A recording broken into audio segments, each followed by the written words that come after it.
was getting a little dance show because Jess can't see me, but I can see Jess. I'm just bopping away. It's quite bopping music. I start off like this, and then I'm like, yeah. When Koda does a little bit of boogie in the boogie nights in the background there, he starts out nice and slow like this, and then there's that drop in the beat, and he's like, seriously. You need to record that one time. I need to see this. And I'm like, the first time he did it, I'm like, I can see you, right? Because you seem to be dancing like nobody's watching. Yeah. I'm watching. So yeah. Oh, good morning, everybody. It is 6:10 a.m. here in Australia. It is 9:10 in New Zealand. So yeah, but Jess was on not too long ago for quite some time. So Jess is pulling me. Cats, yes, cats. Let's not talk about cats, shall we? That light was just far too bright for 6 o'clock in the morning. Yeah. I feel very vampirish at the moment. So yeah. And luckily, as I was saying to Jess in the back of house, luckily Vanessa said something about that I was on after Didi, because I probably would have been late, because I honestly thought I started at 9 o'clock. I'm like, so Savannah's going to wake up and go, what the hell are you doing, Mum? Like, she's going to be so yeah. But anyway, we are here for the next 11 hours. It seems to be my norm for November, 11-hour sprints, but that's okay. That is fine. I get lots done during that time. Today I have 2 reviews to write up. One I've just got to finish fluffing around with because it's almost done.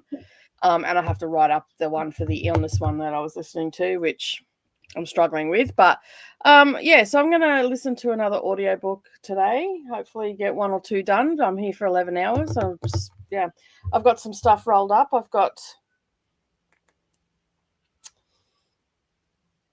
I have 2 actual audiobooks. No, 3 actual audiobooks. And I think I'm probably going to start out with, I've got the hiccups because I've just had a sip of coffee. And first thing in the morning when I have a sip of coffee, I get the hiccups. I hiccup. You know how some people wake up and they sneeze? I hiccup. So I can get that if I drink a coffee too, fast. Too quickly. Well, I've not even a quarter of a cup yet, and I've had it since I was on Didi's a little earlier. So I have a Cure for Burnout audiobook that I got. A Cure for Burnout was due out in I was supposed to review it back in February of 2024. So at least it's in this year. Yeah, that's true. And it's an audiobook as well, so it's probably not that long. I'm not actually sure, and I'm thinking that I might actually start with that one. What are you reading today?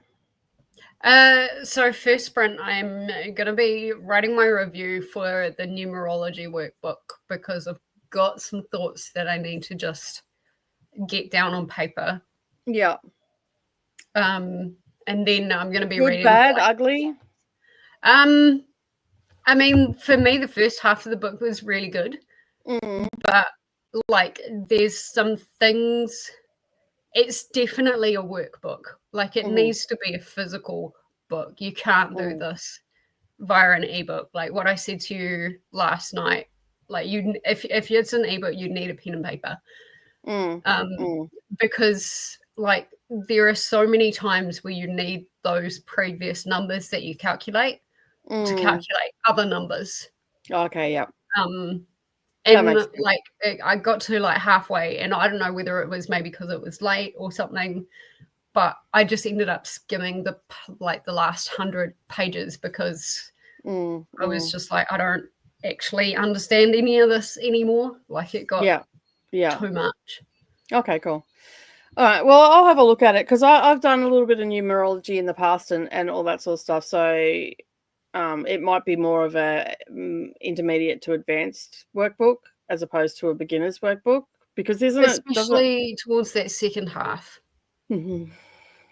And would you feel that just so I know what I'm going in for. I don't care if it's because it's just a nonfiction. So, so would you feel like that you would need to have knowledge of numerology to read that book? Or could you learn it from beginning to end? I think a little bit of knowledge, you don't need to really know, but a little bit of knowledge in numerology would be handy because they've got a glossary and they do explain like what the numbers mean and like they attribute like different tarot cards and gemstones and like the planetary alignment. So they've chucked a lot of stuff in that they probably shouldn't have chucked in. Maybe, yeah. Yeah. Because if I feel like if it's a beginner's guide, because I can't remember what the title of it is. I think it's just called the Numerology Workbook. Okay.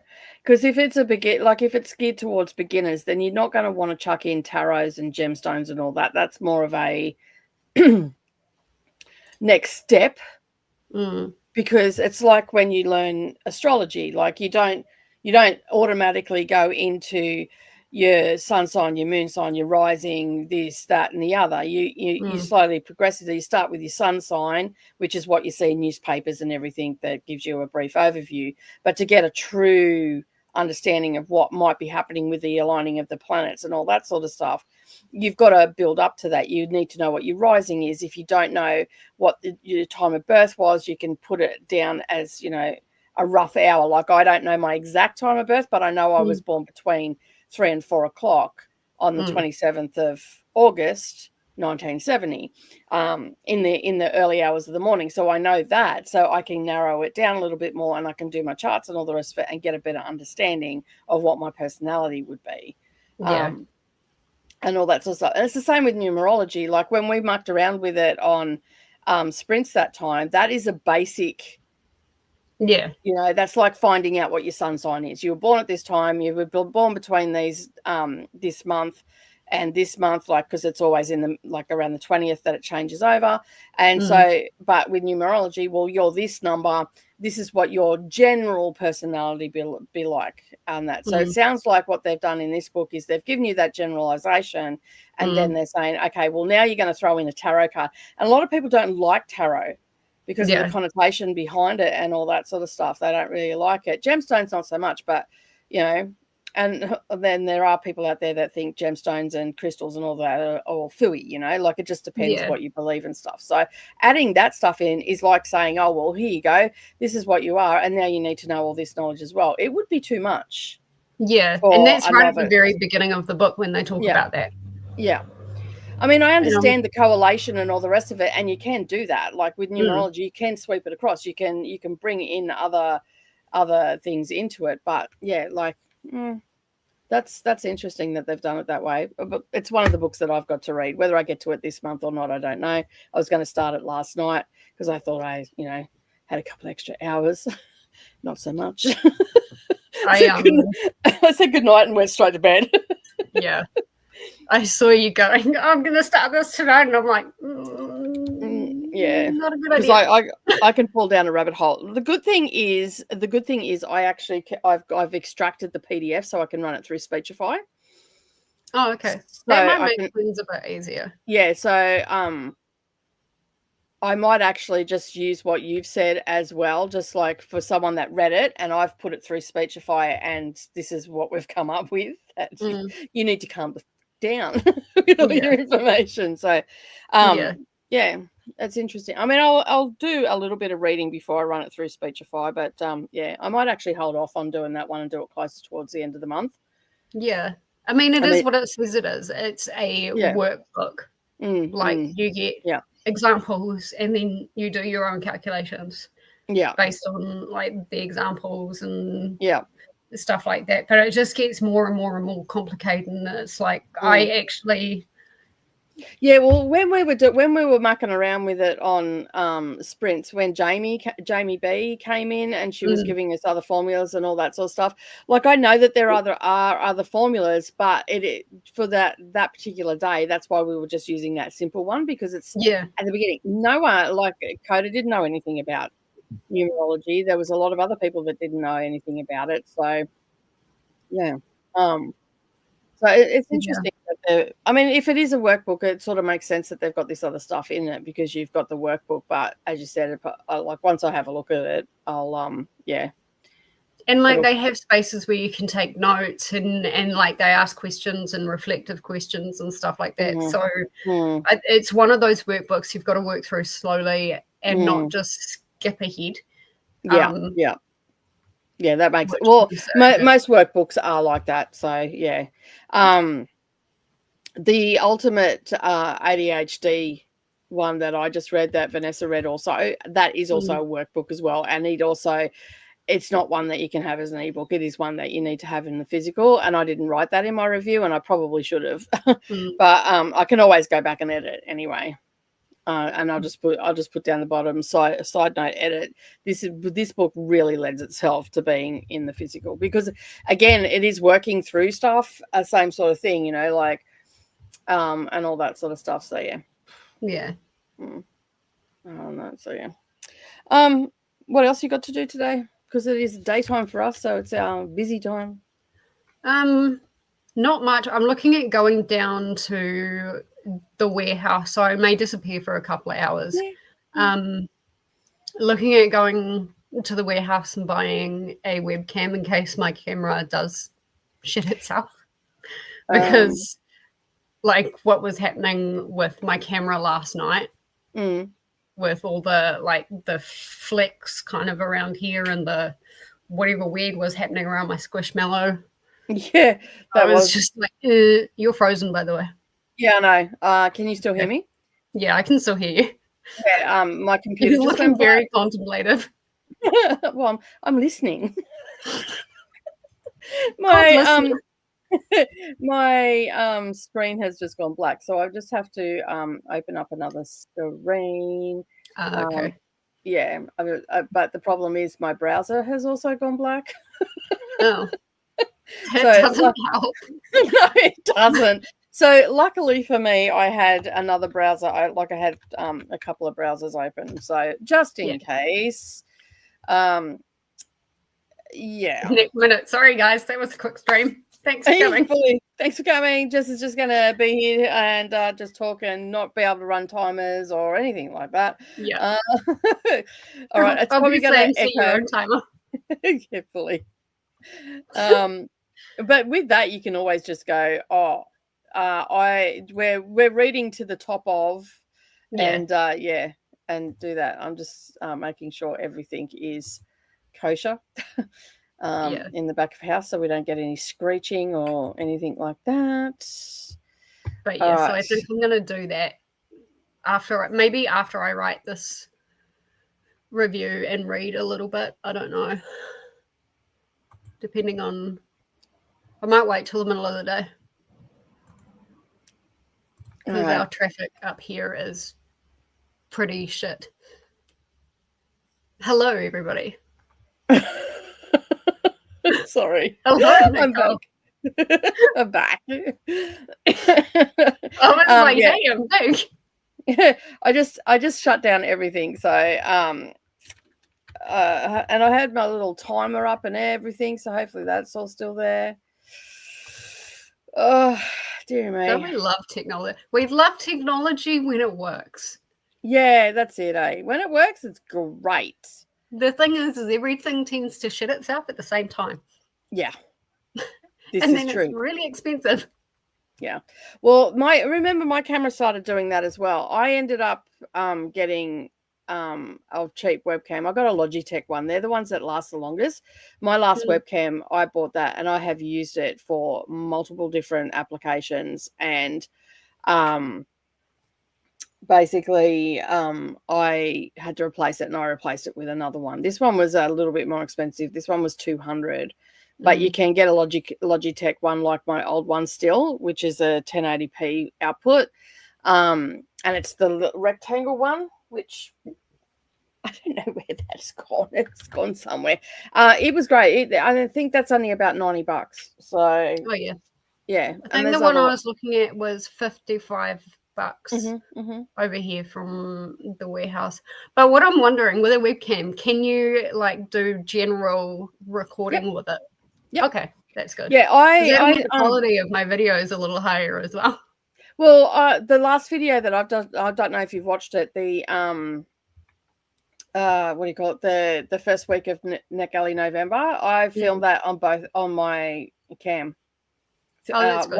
One I threw the first part of it. I filmed through StreamYards. The second part of it, I filmed through Zoom. Because you can download Zoom and you can record in Zoom. And and so basically you just like record in it and then you just enlarge it a little bit and it takes your name away from the bottom in your editing software. So and I find that Zoom is a little bit more stable than StreamYards for recording. So yeah, because I there was a couple of spots that I was a bit glitchy with StreamYards. Right. Like it recorded fine. You just set it up. You just do a recording it's like just doing a live stream. Except the only difference is that I have my screen black behind me, so I just get my my little rectangle, and then I can enlarge it in my software. So I just stretch it out so it fits the frame is the word I'm looking for because it's early. Okay, words don't work for me early. Yeah, and all the things. So yeah, excuse me. So yeah, you can do that. That's so you can either use StreamYards, you can use Restream, I think, to do pre-recording, or you can use Zoom. And I have a free account. I used to have a paid account for Zoom for my crafting side of things because we used to do monthly meetups through Zoom, through COVID and all that sort of stuff. And then I do monthly meetups through my Patreon and all that sort of stuff where we sit and craft together. But I have a predominantly American audience over there. So it just wasn't lining up in time. So it wasn't worth me paying the money that I was paying every month for it. So we decided to let that go. But I still have the free account because I Zoom with my friends every Friday night. I get on with some stitchy friends. We have a stitch in. And so you can record in that. It's super easy. And yeah. And then it just when you leave the meeting, like you just go in as if you're going to a meeting, except you're just in there and then you record. And I've recorded up to 3 hours. Like if I've got to do a lot of recording, I will use the Zoom. It's a little bit harder here, sitting here, because I'm closer to the camera. Whereas when I sat over there, the camera was up on the bench. Then I had a table, and then I was back. So you can see, the further I go back, the less of that glare that I have, and I don't have a light over me here, so it's not as bright. But Brendan said he's going to get another one of those light fixtures for me and put it over the top. So, yeah. And, of course, then you can also have green screens and all that sort of stuff behind you and in Zoom and whatnot as well. So, yeah, it makes it a little bit easier. But, yeah, I think it works well. Like, I think they work. These days the cameras are really good. They're not dodgy like they used to be. And they give you clear pictures, and most cameras are 1080p now. So whatnot. All right, I guess we should say good morning. Oh yeah, that's right. Yeah, we're supposed to be talking to the people out on the internet. Bretch is here. I'll be watching A Smile today, so I can watch the second in the cinema this weekend. Nice. This is a horror, is it? Yeah. Good morning, Christina. Yeah, I don't know if I could watch it. Remember to hydrate and share some Delulu with the like button. Thank you very much. And that is the playlist, not the spreadsheet, the playlist. The playlist. The playlist for NetGalley November. Now, if you open that up, it should have me there, and then you can follow along, and it will just automatically take you to the next sprint that is happening. So I am going to, I don't know if Christina can pin to the top or not yet.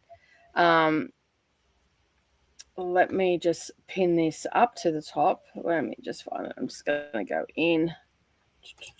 Where is it? There it is. And I'm just going to pin that message, and then that way everybody can find it. Did it pin? I don't know if it pinned. Come on, pin. Can you see if it pinned, Jess? Yeah, I'll have a look. Yeah. It says it's pinned, but I can't see it at the top. Yep. It did? Okay, cool. Okay, let me just go back. Let me just get rid of that because that's annoying. I'm trying to keep as minimal amount of stuff happening on this browser as possible, so I don't know what's going on.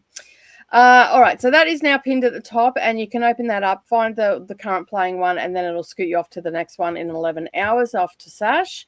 Hello, Leah. Thank you for joining. I will be continuing Vicious and watching some more SVU episodes. I like SVU.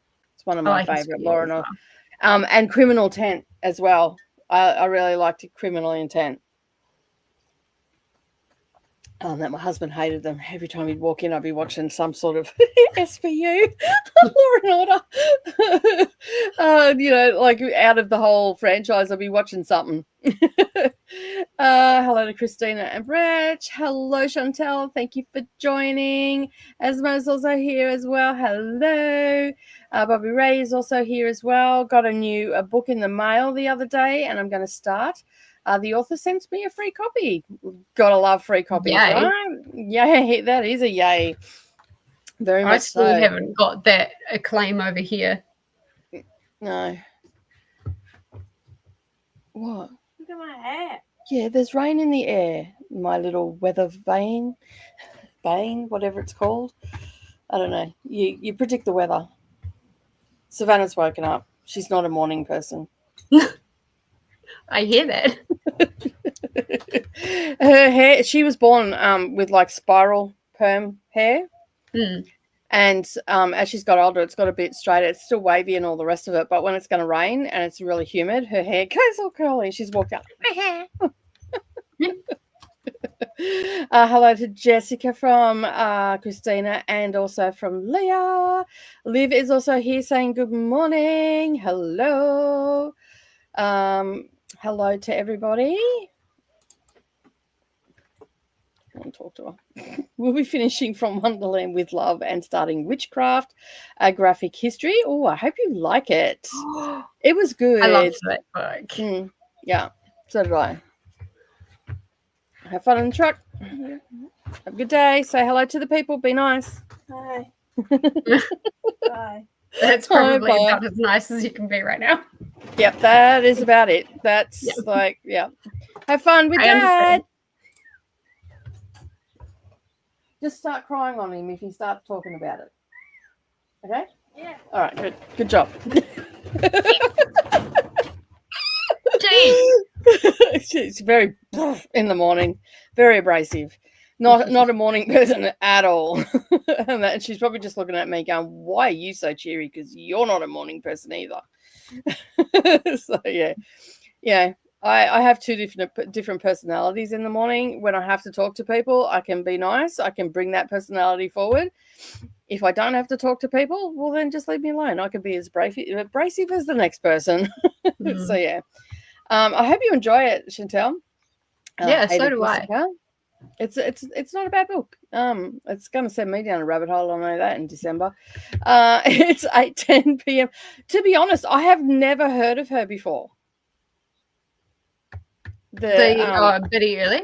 Yeah, Biddy Early. I'd never heard of her before. I'd never heard of her before either. So, yeah. It is 8:10 p.m. in the UK. You should do dance videos. Yeah, I should, right? My one thing that I called the author out on, though, is in kind of 94 to 97, like, they have the history of, like, the trials and stuff. The thing I called the author out on, I'm like, well, there must be a record somewhere. There must be records somewhere of these people that you've mentioned. So what you've said in the blurb doesn't add up, being that she was the very first person in historical record. But she does say in the back of the book,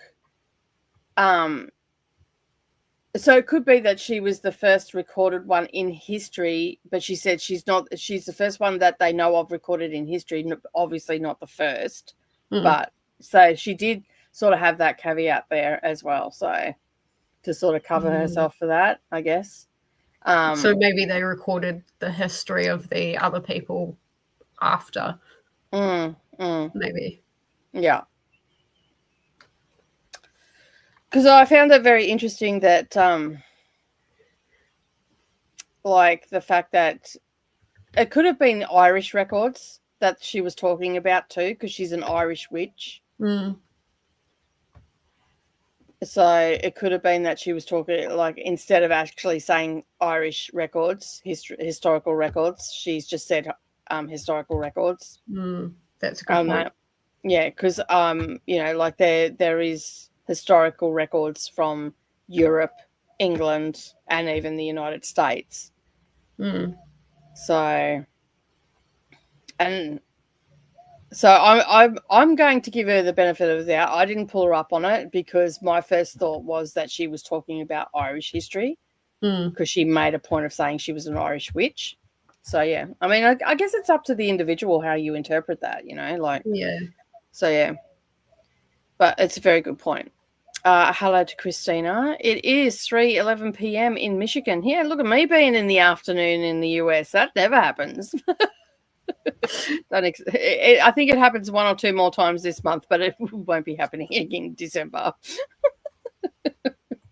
I can assure you that. One month is enough. Yeah, I'm probably going to sleep for a month. Fair. Lena has joined us. Hello. Just got my eyes dilated. Yeah, I was reading that, and I am reading that correctly. Fucking hurts. I know from a lot of experience. Fun fact: the stuff that they use in the medication to dilate your eyes is actually grown here in Kingaroy. Is it? Cool. Yeah, it's a tree called Debosia. And the people that work there have to be in like suits, like hazmat suits and stuff like that, and have eyewear on and all the rest of it. And I mean, they still get their eyes dilated, can dilate from it and all that sort of stuff because it gets on their skin. They might touch their face or whatever. And so, yeah, often if they get pulled up with the police, they have to disclose where they work because like they look like they're on something. It's my badge, officer. Yeah. So, yeah. I'm not stoned. Excuse me. And yeah, so yeah, they just outside Kingaroy, they grow a lot of it. It's really good volcanic soil here to grow it, and it's also drought resistant and whatnot. So yeah, cool. Yeah. It's quite funny though when you see someone that works with the Debosia. Look like a deer in the headlights. Hello, Jessica. From Elena. I don't know. Well, yeah, I guess I am a rock star because I'm pretty trashed out. You're feeling a bit like a rock right now. Yeah, fully. Yeah, I can keep some pretty odd hours. I can't do it a lot, but I can keep some pretty odd hours on that. And to be fair, I used to be in the music industry, and that, my friend, is very odd hours. Very nocturnal, very drunk. Yeah, what did you used to do in the music industry? I worked with print media, and I used to go and review bands and all that sort of stuff. So I was in the thick of it and whatnot. I did that for a couple of years. And I was actually, my job title was assistant to the editor, but we were a small street press. So in Sydney, there's a street press called Drum Media. I did not work for them. But in Wollongong, which is 2 hours south of Sydney, they had a publication called Pulse of the Illawarra. So my official job was assistant to the editor in chief, like the top person that owned it. Hang on a sec.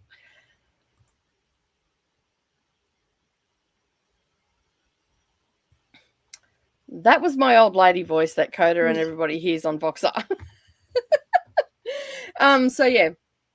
So there were two owners of the magazine, and so yeah, I was basically assistant to both of them, mainly to one, but I also assisted the other one. And so it was a small street, what they call a street press. So it's essentially a free newspaper, but we're funded by advertising, and local people and all that sort of stuff would like to get the name out and all that sort of stuff. So it had like a gig guide and all the things that were happening for the local music scene and all that sort of stuff. And so I used to work for them. And then because it was small and sort of like what we're doing with the sprint train, you'd have your main job, but then different people would have to go out and review and all that sort of stuff. Yeah.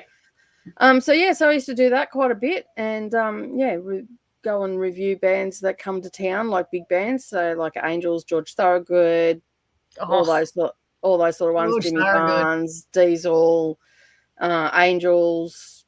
Fun fact: the lead singer of Angels, stood on my hand because I was right at the front, and I'm just like, thanks, I didn't need that hand, but that's a story for later. I was that close, and he actually stood on my hand. Silverchair, you're ambidextrous. Silverchair, Screaming Jets, like a lot of old school 80s and 90s bands they were.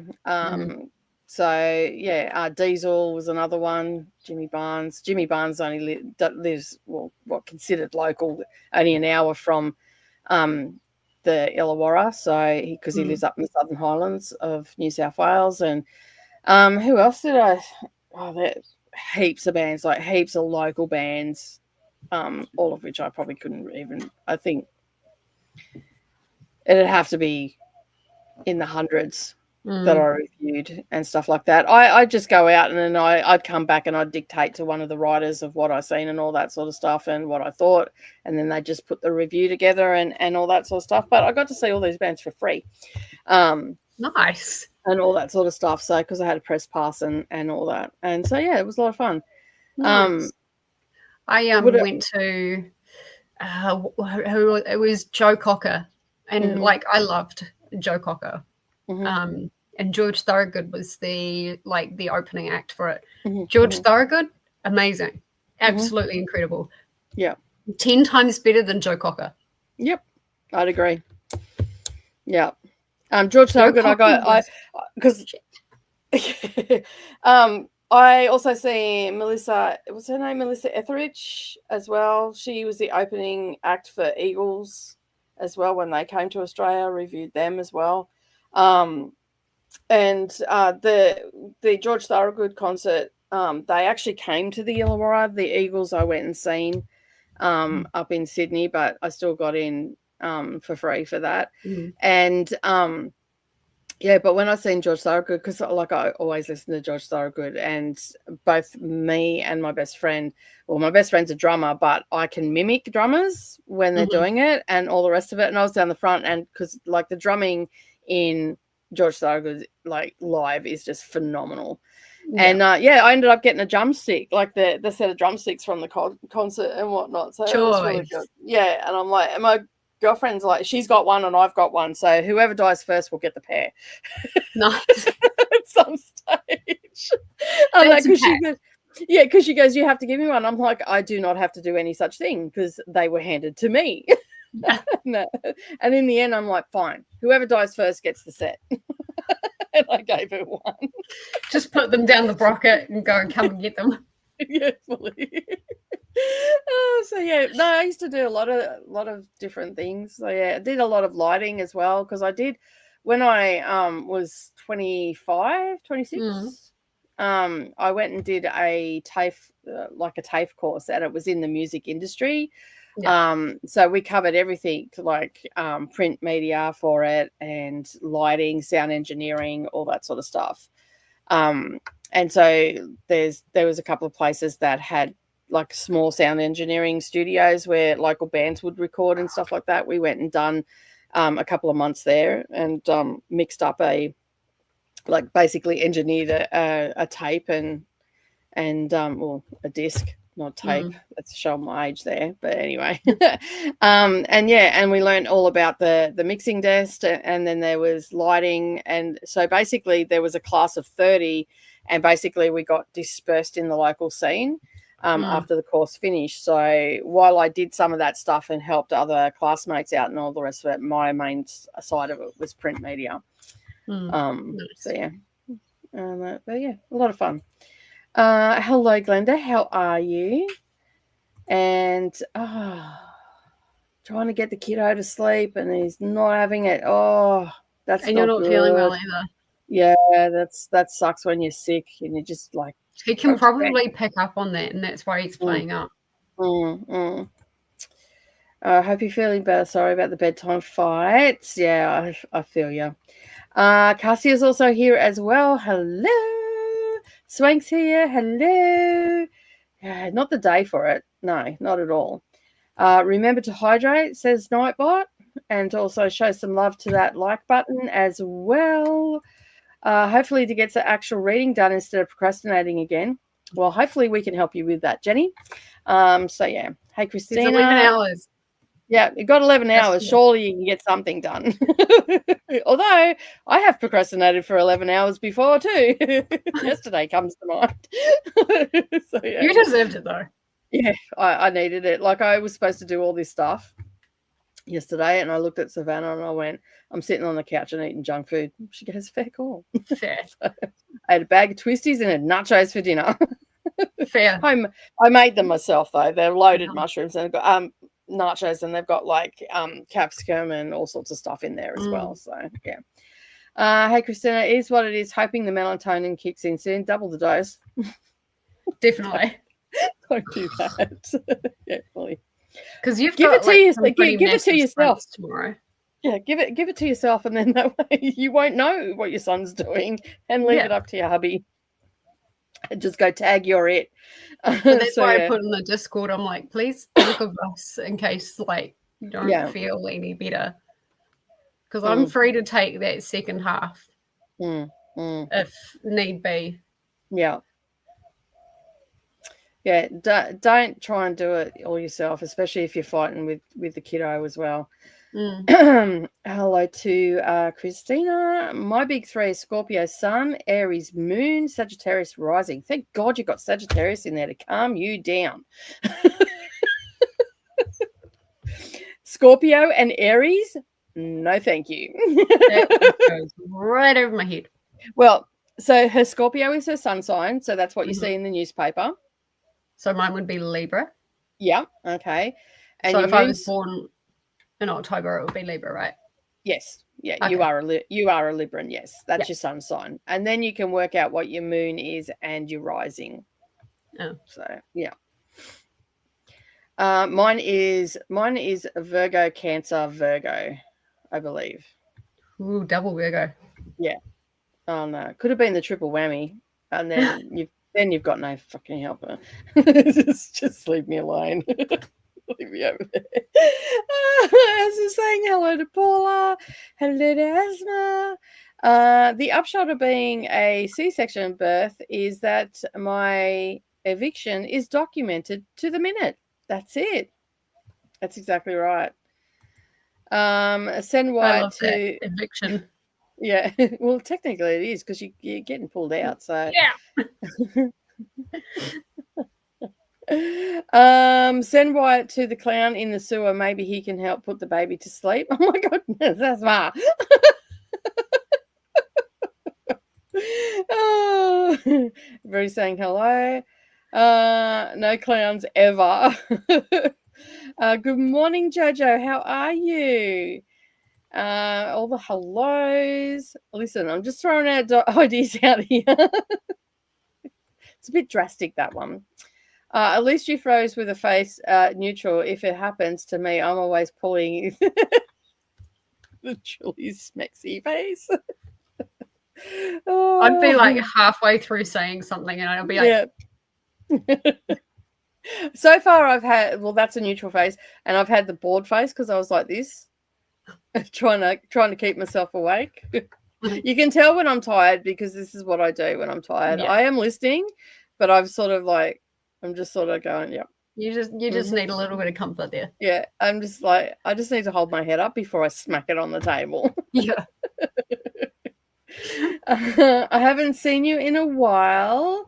How are you, Glenda?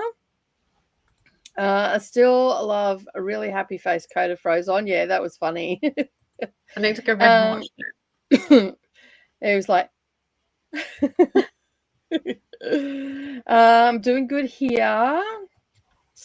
Everybody's saying hello. I need to see the frozen face of Koda. It's good. It's not a bad one.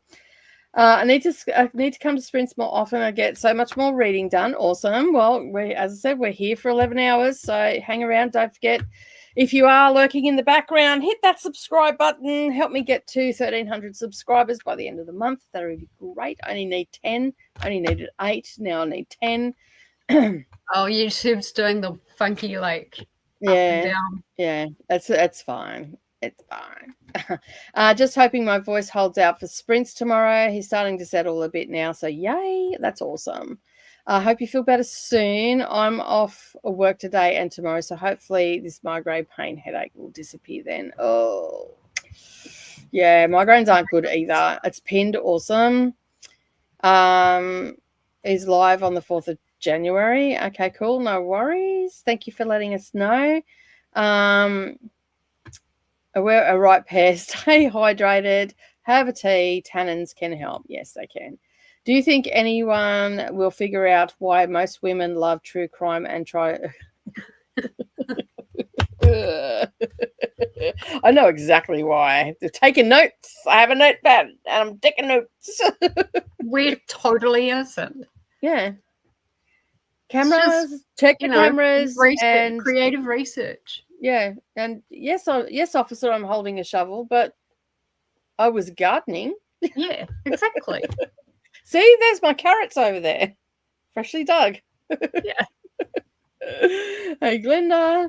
I think it's because we're always plotting the perfect murder, and men still piss us off. Yes, definitely. At this point, I have not murdered anyone. Yeah. I just want that on record. There's a meme going around. I'm in a couple of gardening groups, and there's a meme that gets around every now and does the rounds quite frequently.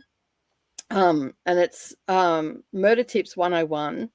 Bury a body under endangered species. They can't dig that shit up.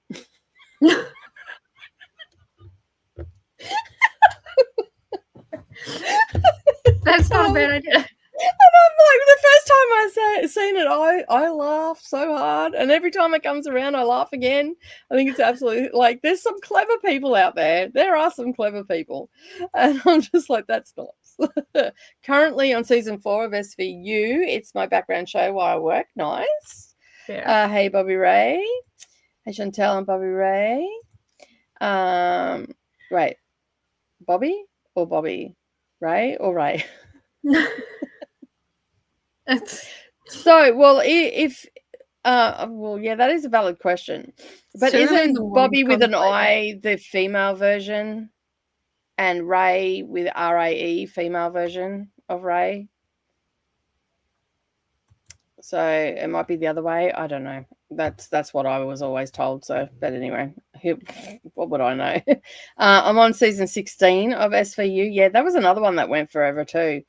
I'm on season 10, episode something of SVU. It's actually pretty good. So I see why it's so popular. A lot of outdated language and views, though. Oh, yeah. That doesn't. Law and Order does not age well. That gives you the nostalgia trip, though. Yeah, it does. That I think Big Bang Theory is the only show that I can have in the background. Everything else I just get too engrossed with. I love Big Bang. If I tried to put that on as the background, I would just be like, hold on. Sheldon's doing something. Yeah. We call my husband Sheldon. When he does something weird, we go, no worries, Sheldon. It's all right. Calm down. Oh, Shelly. I love Sheldon so much. He made that show. Hello to Ahtiya. Everybody's dropping in. It's raining down. Is it raining down there, Chantel? Did you get a snow yet? Geez, Christina, come in with the questions. Boy, we've been lucky so far, but didn't want to jinx it. Oh, where's your badge, Christina? Jeez. Yeah. I was going to say, what are we in an interrogation? Well, we are talking about SVU. Maybe True. a bit of role playing by Christina there. My first Are you concert good was cop or bad cop, Christina? yeah, fully. My first concert was Spice Girls and Boyzone. Oh my goodness! Wow, my very first concert was Leanne Rimes. My very first concert at the ripe old age of 16, and I slept out for the tickets in 1986, 87, 86, I think it was Bon Jovi. Oh my God, what a first concert. 3 rows from the front. Yeah, baby. Wow. It's great. What a first concert. Oh my God. See, my second concert and the one that I would actually call my first concert, because Leanne Rimes was bad. I've heard she's phenomenally bad. Yeah, I've heard she's I would pretty say shit. my first actual concert was Westlife. And that made me cry because I was in love with Shane, and Shane is gay. And yeah, so I just found that out and my heart was broken, and I saw Shane live. And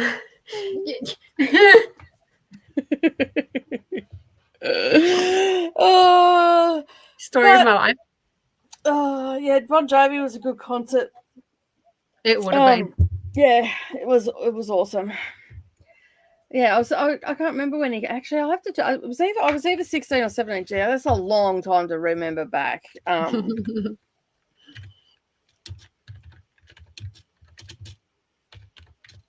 Because he's been here a couple of times. Sydney, and it was in Sydney too. So, in the 80s. When did he come? See if Google can answer. 87. I was 17. Nice. And it was the third concert.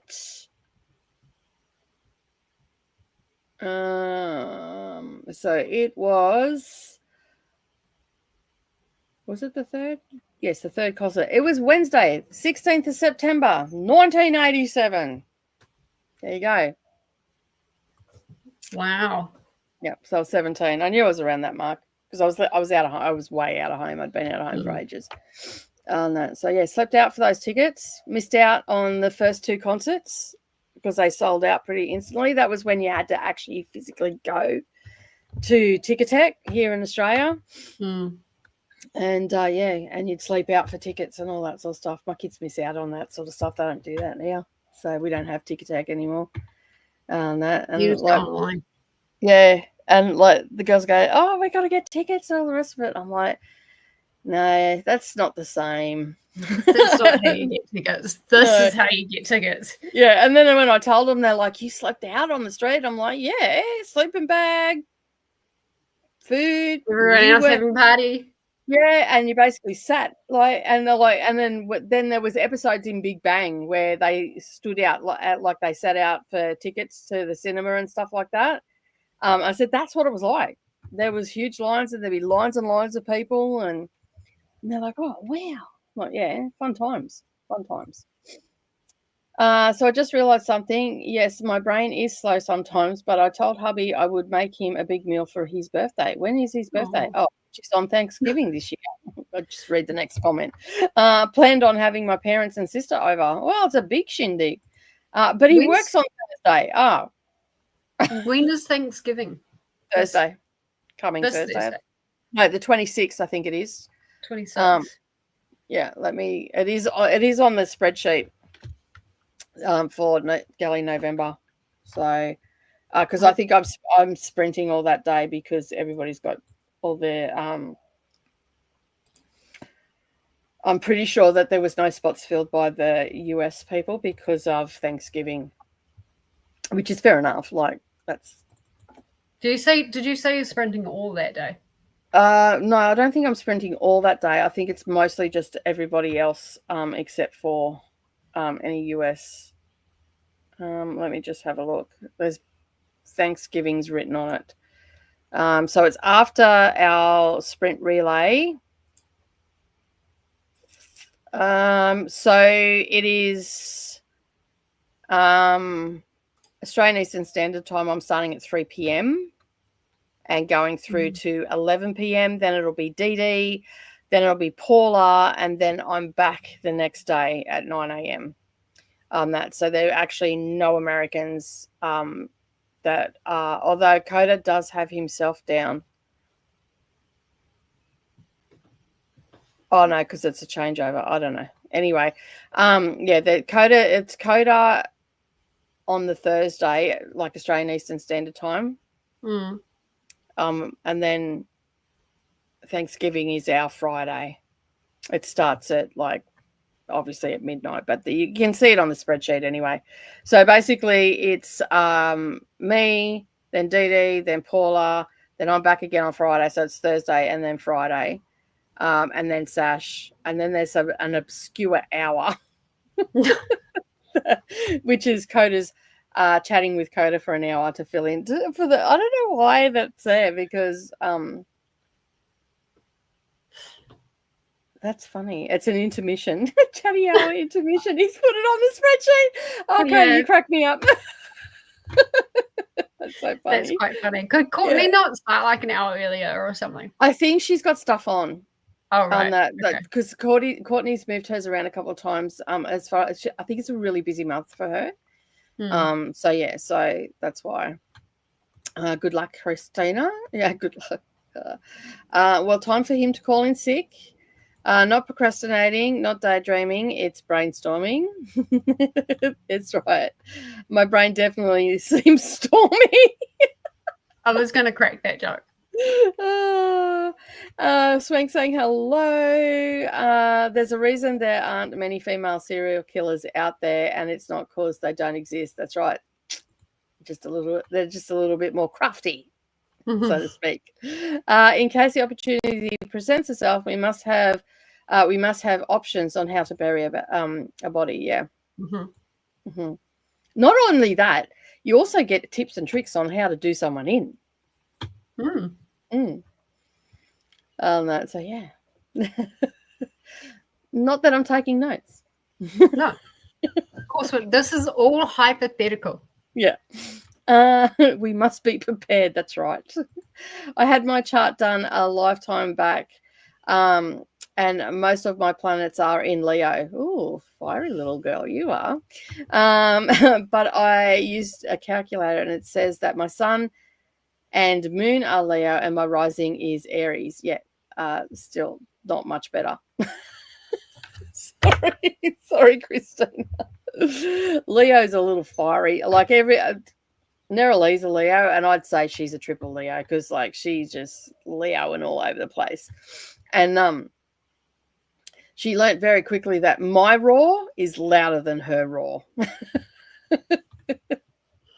And she's just the first time that I roared at her because she was really disrespectful, and I just turned around and just roared at her. But when I roar, I walked towards her and pushed her towards the wall without even touching it. I was still 50 centimeters away, but I was roaring, and she's just Brendan basically picked up Mia and Savannah and didn't pick Savannah up. I just went, come on, let's go. Let's just go for it. Go to the beach for a bit. Yeah, we'll just go at the back and let them have at it because Brendan knows if I'm roaring for a reason. So don't interfere because if you interfere, I'm liable to turn that roar on you. So just let them go. But he knew, he said to me, he goes, she deserved that. She should not have been that disrespectful because he didn't even his mouth opened to say something, and then so he knew better. Well, he went to say something to her, but I just turned and started roaring. So yeah, he just left. Thanks, Paula. I need all the luck. Raining. Yes, snow now. Oh no. I'm channeling my inner Olivia Benson. Yeah, that's it. He should call in, but he's trying to get a promotion. Oh. That's for those that are wondering, I am a dude. Yeah, no, we knew you were a dude. But we're just wondering on the spelling. That's all.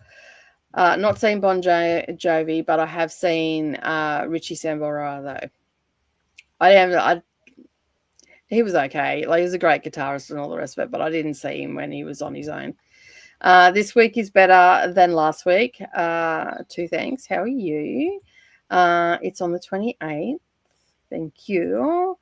To the hilt cracks me up. Yeah, I know. I get it in boxes. You have to read College Jocks and Frat House Bros to really understand why. Taking it one book at a time. Nice. Yeah, don't piss Christina off. I know, right? I just did mine. Gemini Sun, Sagittarius Moon, Sagittarius Rising. Don't know what that means. Well, Gemini usually means that you can have a split personality. Like, you can, yeah. That not diagnosable split personality, but you have two different distinct personalities. And Sagittarius is a pretty casual, like, so you're probably you sort of dual, and that's very, very layman's, very, like, you could go right into it. Just a wee bit fiery. No, you never. Just on that alone, I wouldn't piss you off. I'd just be like, no worries, Christina. No, yes, ma'am. No worries. Scorpio Sun, Libra Moon, Scorpio Rising. A little bit fiery, but well balanced, because Librans are quite balanced and not confrontational either. But because you've got the Scorpio Sun and Rising, I'm guessing that you're pretty casual until someone backs you into a corner, and then you come out firing. And I don't mean physically backs you into a corner, just, like if they start, pushing your buttons and all that sort of stuff. So, yeah. I'm as chill as I can be, but don't cross my family or friends. I'll answer you and your own body. That was the fire I was talking about. Oh, funny thing is, Hubs is a Sag. Youngest is an Aries, and the eldest is a Taurus with Aries cusp. It can be a really fun house. Lucky I'm the only female. Yeah, that's interesting. My house is Leo, 2 Virgos, and a Libran. But Brendan is a spring equinox baby, which is the cusp of Virgo and Libran. So he swings either way. And he is a very he's non-confront. He's a Virgo that'll fire up if you push him the wrong way. And when he does fire up, and it's usually stuff that you do to him personally that will fire him up. The rest of the time, he's very balanced and all that sort of stuff. So, case in point, a couple of weeks ago, a guy come into the yard and was looking through, and Brendan was there, and he walked out, and basically, he's not violent as such, but if you steal from him, he gets quite angry very quickly. And so he didn't like physically hurt him or anything. Oh, well, he probably did, because he picked him up by the throat and then carried him out of the yard and threw him on the road. And I'm like, dude, you need to get that temper in check. He goes, he shouldn't have stole off me. And then, and he basically told them, now call the police or whatever. I think he said to him. I'm not 100% sure on that one. But the guy's friend rang the next day and said, you can't do that, and all the rest of it. And Brendan said to him, well, ring the yes, cops. I can. Yes, I can. He was trespassing and I removed him. I didn't hurt him. I just removed him from the premises. And so, and then Brendan rang me. That'll teach him a lesson. Yeah. And, well, they haven't been back. And Brendan rang me. He goes, I'm guessing they rang the local police, and the police have gone, well, you shouldn't have been on his property. So because the police have been down there, because Brendan's actually done a citizen's arrest. Because there was another guy that come through and was like, ended up wrecking a $30,000 car by stripping parts and breaking parts on it. And Brendan happened to come home, and he come back to the workshop. And he drove in and he thought, dude, where's the cat? Because he's got yard cats that keep the mice population down and stuff. And he's like, the cats haven't showed up. And then he's seen someone just out of the corner of his eye, and he ran through. I could just picture it too. He goes, I ran through the yard and I tackled him and I held him down, like had his hands behind his back. And while I was holding him down, because when he gets angry, he gets strong, because adrenaline, held him down with his hands behind his back and dialed the police to come and get him. And then he sends me pictures and I couldn't make out the pictures. And I'm like, who took the picture of you getting arrested? Because it's not me getting arrested. I made a citizen's arrest. Because I thought it was him because I couldn't see who it was. And I'm like, okay. So yeah. So, but other than that, he's an all-round good guy and he's really balanced. Just don't steal stuff from him and you'll be fine. Yeah.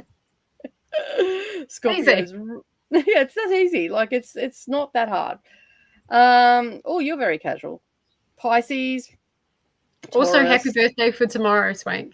Oh yeah. I Or just tomorrow in our universe. Yeah, tomorrow. Yeah, well, in a couple of days, somewhere. So yeah. I'm a Pisces Sun, Taurus Moon, Virgo Rising. Nice.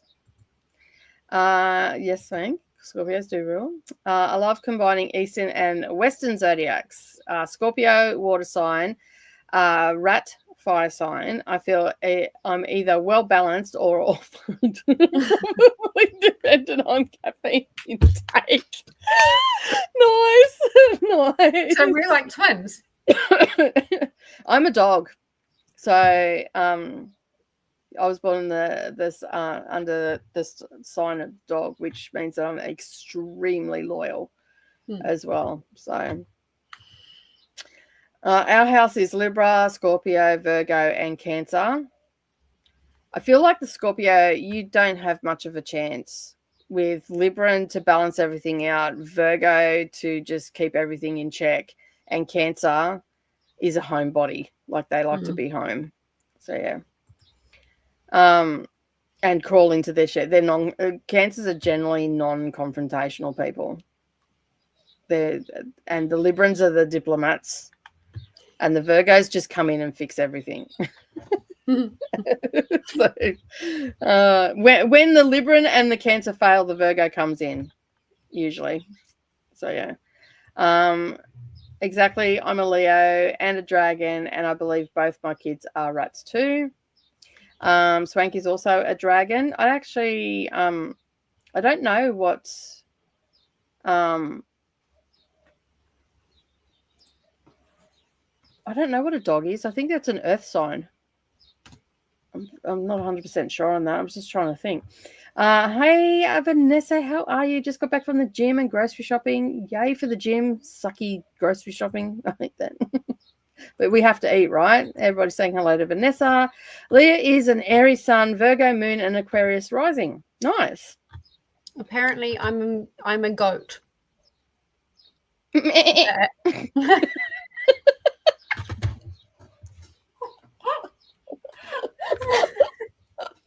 You like my goat sound, do you? Just the fact that we did that at the same time. Have you seen those screaming goats? Have you seen those screaming goats? Yes, I have. Oh my God, they're hilarious. I love screaming. And the fainting, Tennessee fainting goats, they're great. They're the ones that when they get a fright, they fall over. If you want to smile, okay, during the first sprint, search up Tennessee fainting goats. Okay. They are so funny, like so funny. And screaming goats. They sound like they're being murdered. So, wow, Leah, you are a water sign, an earth sign, and a fire. My goodness. You got it all happening in your over there. Hey, Vanessa, no idea what it means. I'm not fully up on the whole, like I know the basics of it. I'm no expert at all, not even remotely. I couldn't do your chart and that, but yeah. I'm a pig, loyal and friendly. Nice. I'm also a fire rat. Nice. Go the muscles. Yeah. Meh. All I know is I'm a Gemini by birth month, but you tick me off, and I know you. I am going off on you. Okay, yep. If I don't, then I shy away, easily depressed and anxious. Not good. But yeah, I think for the general, most people, you're pushing the wrong way, they're going to go off. Our house has 2 Capricorns, 2 Aquarians, 1 Taurus, 1 Gemini, and a Leo. And I bet you the Leo rules everything in that house. Taurus would come a close second. Aquarius is probably off with the fairies. Every Aquarian I know, just like they're either a hippie, surfer, or they're a hippie surfer, and they're very, very casual on that. Okay. Please tell me this explains our ancestral chaos and drama. Probably does. My house is a Pisces. I've got a daughter that's a Pisces, and I have a son that is an Aquarius. They're out on their own. And in the first part of the year, they're born 2 weeks apart. Now, my Pisces girl, man, she's off with the pixies all the time. She can be hyper focused, and then all of a sudden it's like, oh, look, bright sparkly stuff, and off she goes. It's like, whoa, hey, come back here. And you've got to bring it back. My son, when he was younger, take his mental issues aside, his personality was very laid back and sort of just go with the flow, just hang out and all the rest of it. But when the chaos reigned in his head, oh my God. Look out, world, here he comes. Oh my God, the Leo does. How did you know? Because I live with a Leo as well, and she thinks she rules the house until she goes too far. So yeah, Leos tend to have control issues. Yes, she does, and yeah. I'm probably too feisty for my own good, but I'm a Scot that works in retail. That's fair. Okay, like, say no more. Respect. I trade like the button. We flow with the river. That's it. My mum's a Leo, so that makes so much more sense now. Oh, yeah, if you've got a Leo as a parent, yeah, you're not getting away with anything. I'm sorry. And if you've also got a Virgo for a parent, I'm also sorry, because I'm that parent. And we do like things a particular way. Do not go in my kitchen and move shit around. Like, if you want to die 1,000 horrible deaths, go into my kitchen and start rearranging it. And you will die 1,000 horrible deaths. And I'm very creative. So, yeah. I like things a particular way, yeah. And the girls have noticed since they've moved out that I live very different to the rest of the house. Like my bathroom, everything is right. Everything in the lounge room is right. The lounge room the library set up a particular way, and they're like that. You can see that's unsettled them quite a lot, because I'm the sort of parent that, you know, I believe a house should be lived in and all the rest of it when you've got kids and all that sort of stuff. So I let them go and do their thing in their bedrooms and all that sort of stuff, but the communal areas had to be neat and tidy. And since they've gone, I now have access to all these rooms, and I'm slowly going through them, and they're all just like, they can go away and come back 2 weeks later and it's still exactly the same. And they're like, and you can see it's unsettling them. They're like, oh, shit. Plus they don't like change either. So yeah. Hey, Jean, how you going? My meeting just ended. Have you on the TV? Got to 1% of Zodiac Academy. Nice. Not the tiara. Hi, Jean. Hi, Christina. Everyone always thinks Scorpios are a fire sign, but we are water. Oh, they are too. Yes. Sorry. My mistake. We'll destroy you in ways you'll never expect. True. My sister is a Scorpio. She tried with me. She tried. Oh, but no, she didn't. I am a Scorpio with a Taurus mum. My mum was a Taurus. More like a terrorist, but anyway.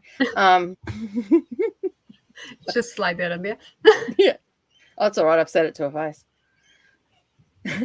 No, I do not get along with my mom at all. No. Yeah. My fellow water signs, Cancer and Scorpio, terrify people, and I love that for us. I like it when someone explains that Pisces run, Cancer hides, and Scorpio fights. Ahtiya, I agree with your description of a terrorist. I guarantee you, if you looked at the birth sign of most terrorists, bet you they're Taurus. Or Aries. Maybe. My best friend can be a bit of a terrorist at times. So, yeah. All right, we have sorry, Christina. No, I was waiting for you to say something. It didn't take long. Yeah. Oh, gotcha. For those of you in the Discord, we have potentially a new detour. Oh, okay, cool. That could happen. It's called Mortal End. It's vampires, like it's a romantasy, but it's like classed under erotica. It sounds like a ride. It's a read now. So it's 300 pages, but like with NetGalley, it's like, is it though? So yeah, check it out. The link is in there if you're interested. It's a read it now, is it? Yeah, it is. It's a read it now. I found it last night and I'm like, maybe. Jean, I only want a week until I teach my class on crochet. Nice. My son is a Taurus and the others are Aries. My sister is Aries. Should I be worried? My best mate's an Aries. She drives me mental. She drives me mental.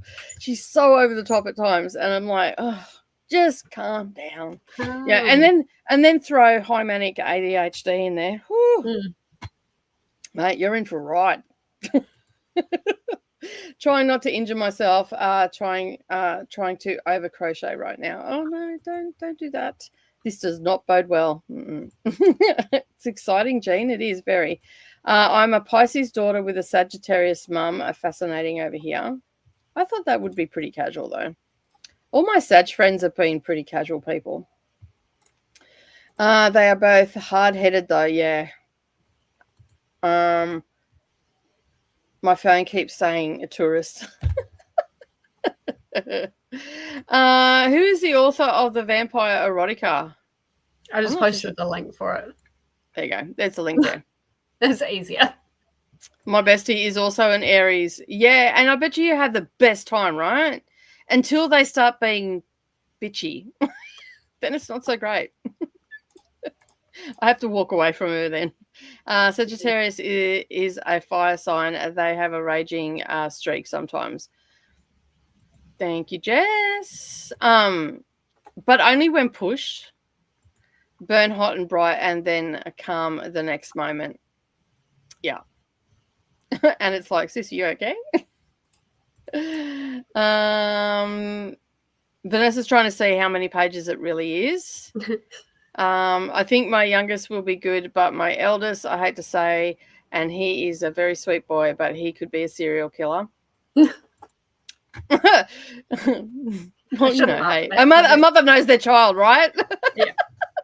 My bestie is Capricorn and Gemini. I had one of my besties when I was younger was a Gemini, and I went out with a Capricorn once, and not for very long.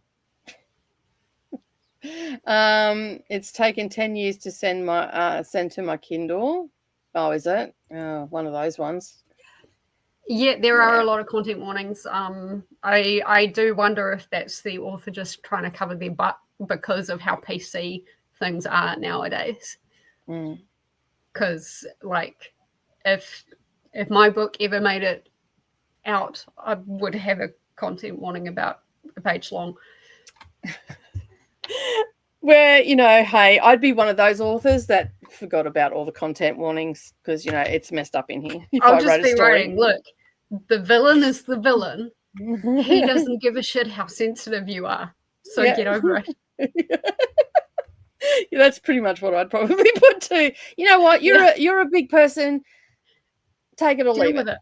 Yeah. It's fiction. Yeah. No, I think it's more he wants people to think that he is. Oh, okay. Oh. My best friend is a Sag. All right, we've got to the end of the comments. We've been talking for an hour and 16 minutes, and that is a lot of talking for me at this hour of the morning. So, need to take a break. I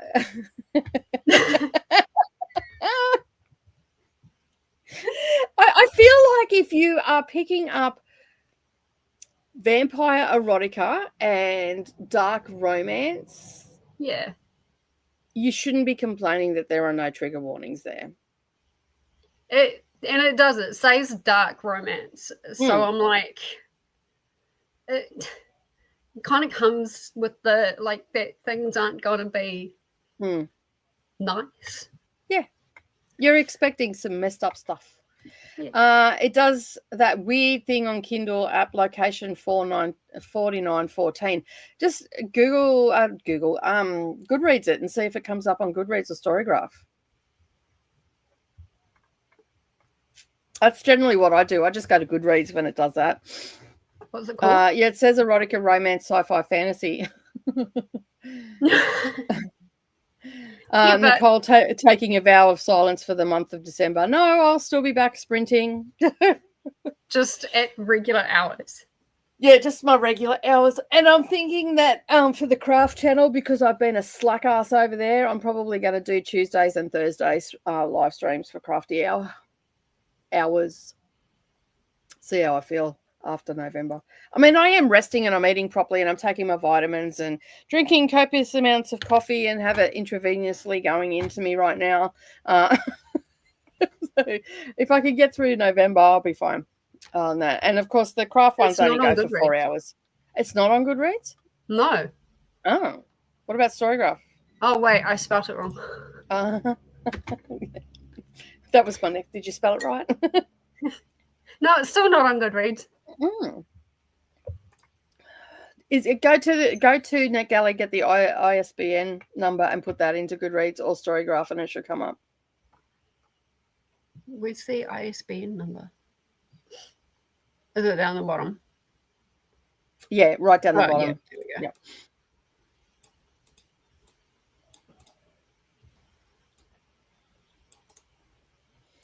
go. Vanessa can't find it either. When's it getting released? February, apparently. Well, it might not be on there yet. Oh, and Vanessa tried entering the ISBN too. Vanessa, you're just fast. No, it's not on Goodreads. Okay.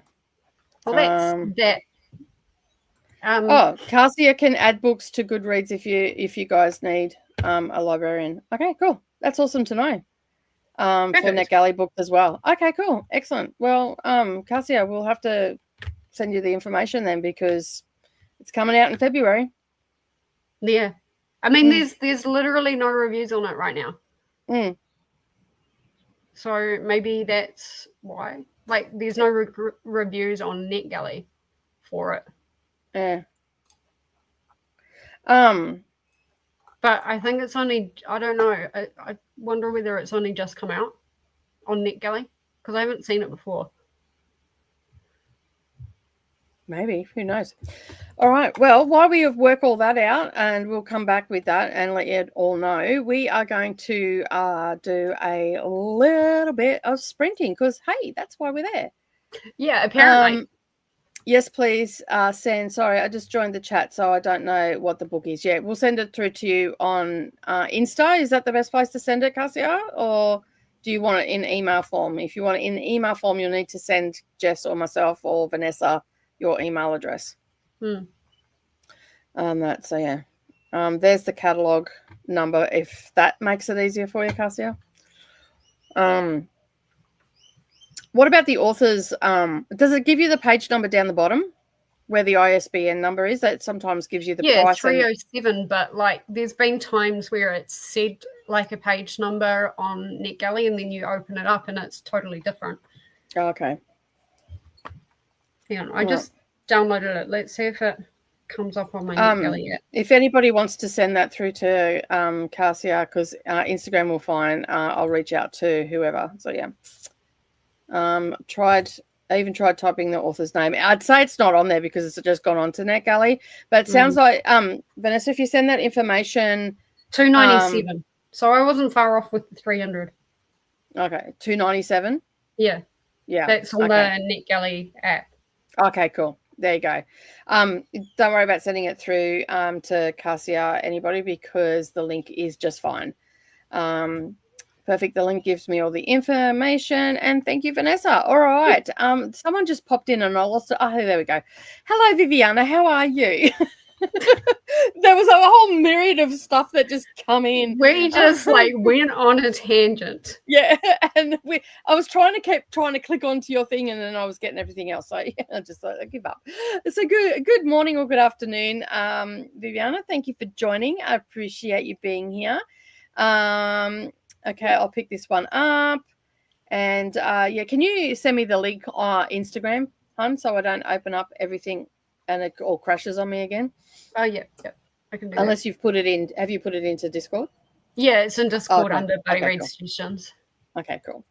I'm fine. I'm good. It's very early here. It's just gone 7:30 in the morning. We've been going for an hour and a half now, so we're about to get into the first sprint. We're going to do an hour and a half. We're pretty much just going to do an hour and a half today, and yeah, keep it at that. I might do a 2-hour one a bit later if I can work out how to change the timer. But anyway, that's a problem. Yeah, it's a problem for a bit later. All right, let me just get the screen up and we'll get this show on the road. And we're going for a nice, relaxing, greenish bedroom scene. Yeah. So if anybody needs a nap, you can take a nap, but it sort of flows in with the green and all the things. That's so pretty. It is pretty. It is. Okay, there is a lot of stuff going on. Courtney's just popped in. Hello, Courtney. We'll say hello before we go. It is Thursday afternoon, 4:31 p.m. So I'm guessing you're in Europe. No, the US. Eastern maybe. Mortal End is now a channel. I just renamed. Oh, okay, cool. The suggestion to a book title. Excellent. Thank you. Paula's going to have pumpkin spice tea and still trying to get the kiddo to sleep. Adding your book now. We'll let you guys know when I've set it up. Should be pretty quick. Thank you. Thanks. That's Eastern time. Thank you, Cassie. I appreciate that. And now that we know that you're a librarian, expect more work from us. And Vanessa says... Okay, I'll shut up now. Anyway, I'm going to start that comment and we're going to start the timer and we will see you in 90 minutes.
Well, hello.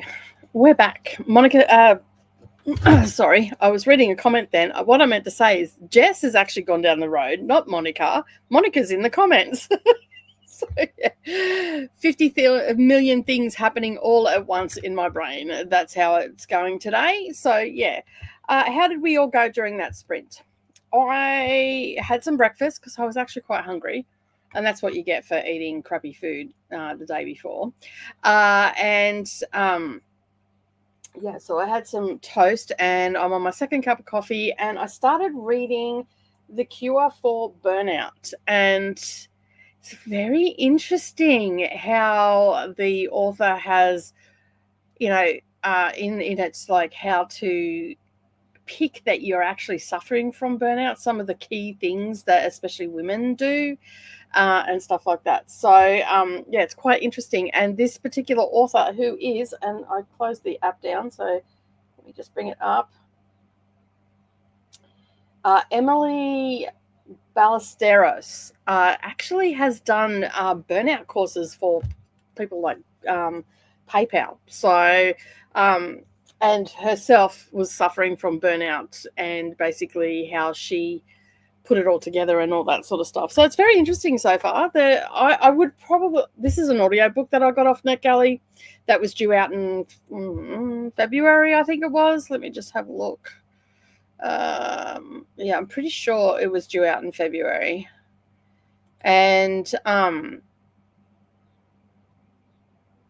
yeah, I'm just running through what I've looked at in the last week, and I'm pretty sure it was February.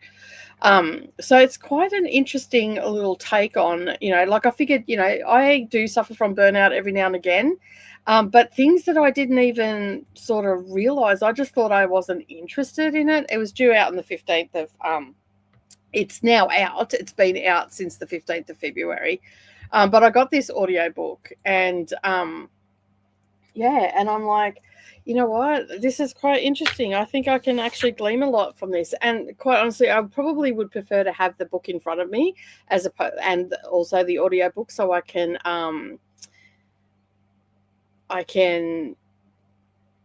sort of take notes and stuff like that, because I think that this is one that I'll probably re-listen to again because it has a lot of stuff in it. And stuff that practical stuff, things to pay attention to, that so that you're going into burnout and all that sort of stuff. And it's quite interesting, the whole there was a section about not wanting to do your hobbies and all that sort of stuff. So yeah, I'm only at 20% right now, so I've still got a little ways to go. But if I can get a fair chunk, I didn't read that whole time either. So yeah, hopefully I can get a decent chunk done. And yeah, so that'll be good if I can do that. Hello, Jess is back. Literally just walked in the door. Oh my God. Traffic out there is a fucking nightmare. Mm-hmm. It's ridiculous. I said to my mum, are you sure you want to go out? And she's like, I have to. And I'm like, we'll take the back roads. Yeah. That's crazy. I got your message about the rain. Anytime it rains, Kiwis just turn into prissy little girlies. Yep. At least in Auckland. I know there's a couple of other Kiwis in the chat, so I'm not saying like overall, but at least in Auckland. Yeah. Queenslanders, the road rules. Just yeah.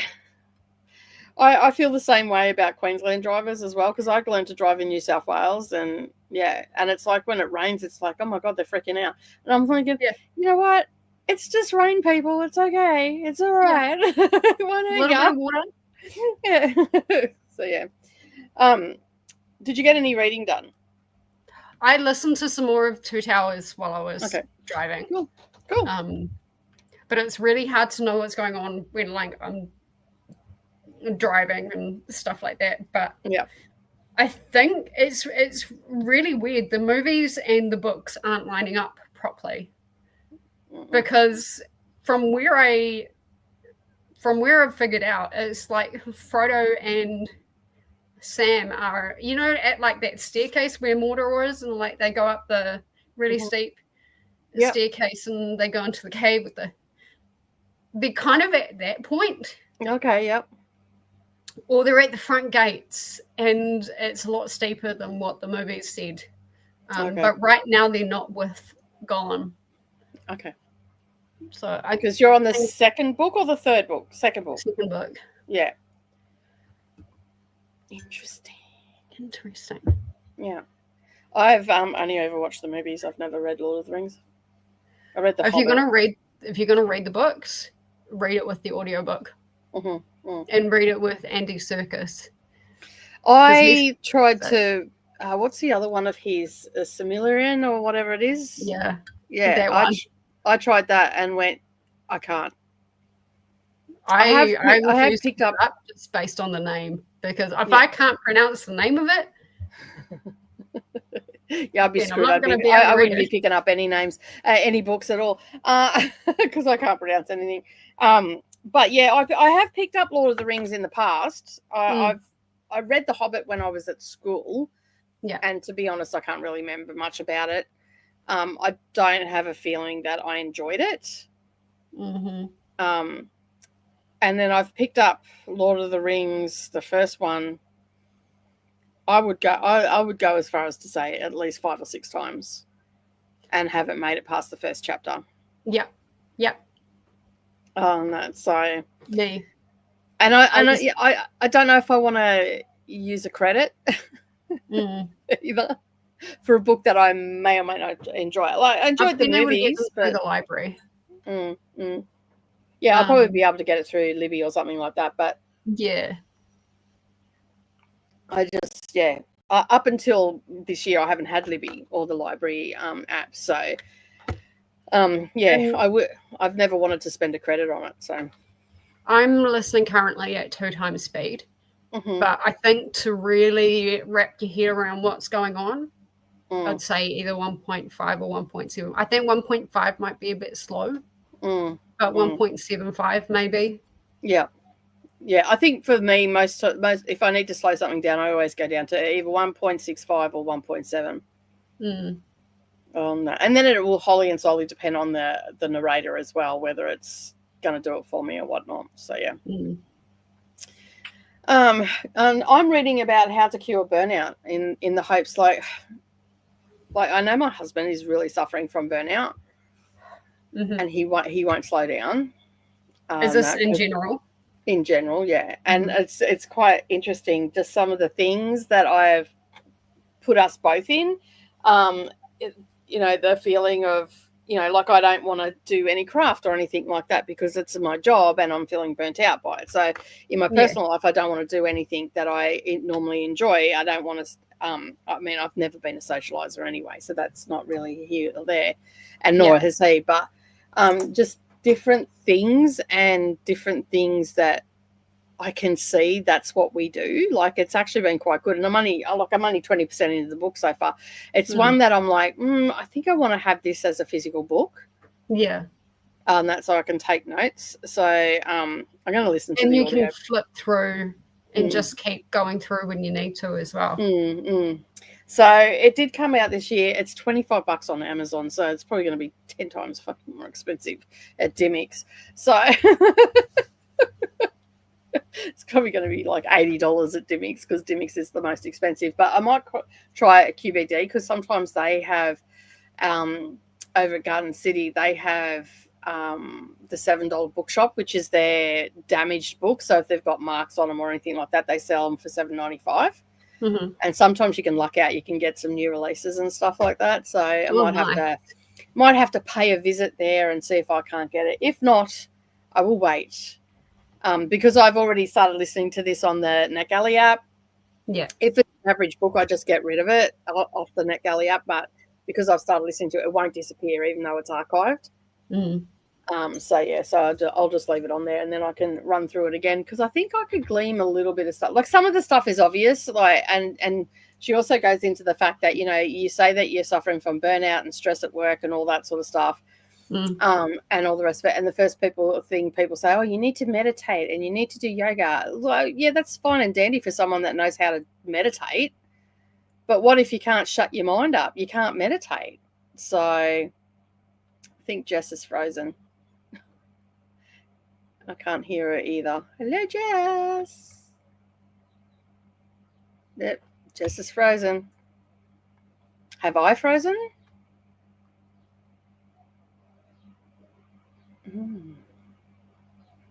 Let me just go over to YouTube and see if I have frozen, because that's a possibility. Let me just get over here. Hopefully you can still hear me.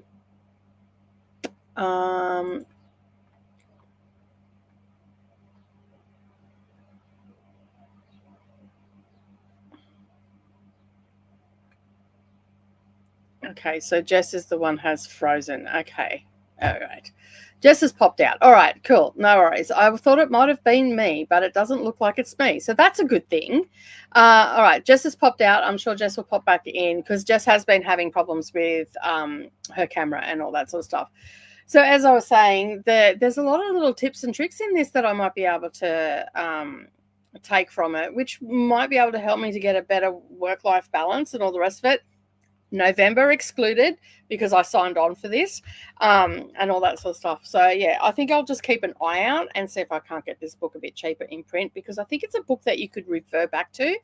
And as I said, I'm only 20% in, so that's pretty good for only 20% in. And she seems like she knows what she's talking about, this person, and also have done.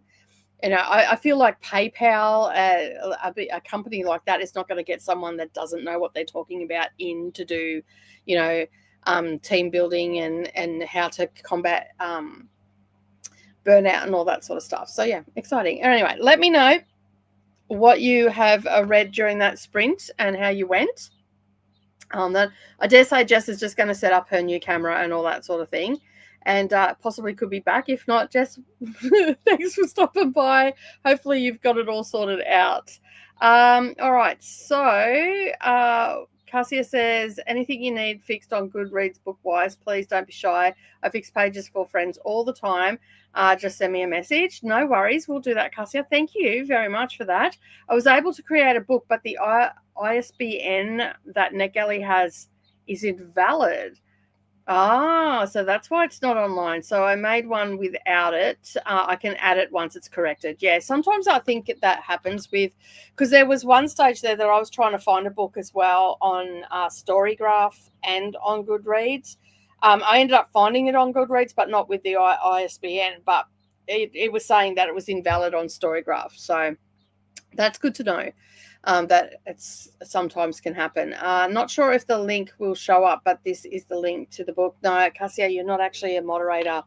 I culled all the moderators that I had and just had particular ones for that are Patreons, and also that like do the spreadsheet and sprints and all that sort of stuff, because we had a lot of people that were just posting random stuff and whatnot. So yeah, but it should appear for everybody in 15 minutes. Awesome. On Goodreads. Also sorry for so many comments. That's fine. It's actually helping us. Also updating the author profile for Maddie. She didn't have one. Okay, cool. I didn't realize. You and me both, Monica. I completely forgot that I was starting early because there was a little gap that we couldn't fill, and I figured, well, I'm starting at 9 o'clock anyway, so I'll just start earlier. And I completely forgot. And I was on Vanessa's channel last night and on Sprints, and Vanessa said something about me starting after Didi, and I'm like, wait, what? And I went and looked and I went, oh, crap, lucky.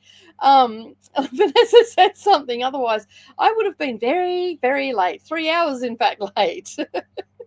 I'm doing well. Thank you very much. I appreciate you being here. Hello to Monica. Hey to Glenda. Woke up with a headache today, and I'm supposed to be working, but this headache might be turning into a migraine, so I might be off for the rest of the day. We'll see. Well, let's hope it doesn't develop into a migraine, because, yeah, there's nothing worse. Sorry to hear that you're not feeling the best. Feel better soon. And so sorry from Cassia. Amber Lee has been reading The Marriage Portrait by Maggie O'Farrell today. I'm so sorry. That is such a boring book. And I see that you feel the same way too, because you're looking for something more exciting. Yeah. If I could have DNF'd that book, I would have DNF'd it, but it was part of the Women's Prize for Fiction long list. So yeah. My internet cut out. Oh, did it? For I thought some your camera might have reason. died.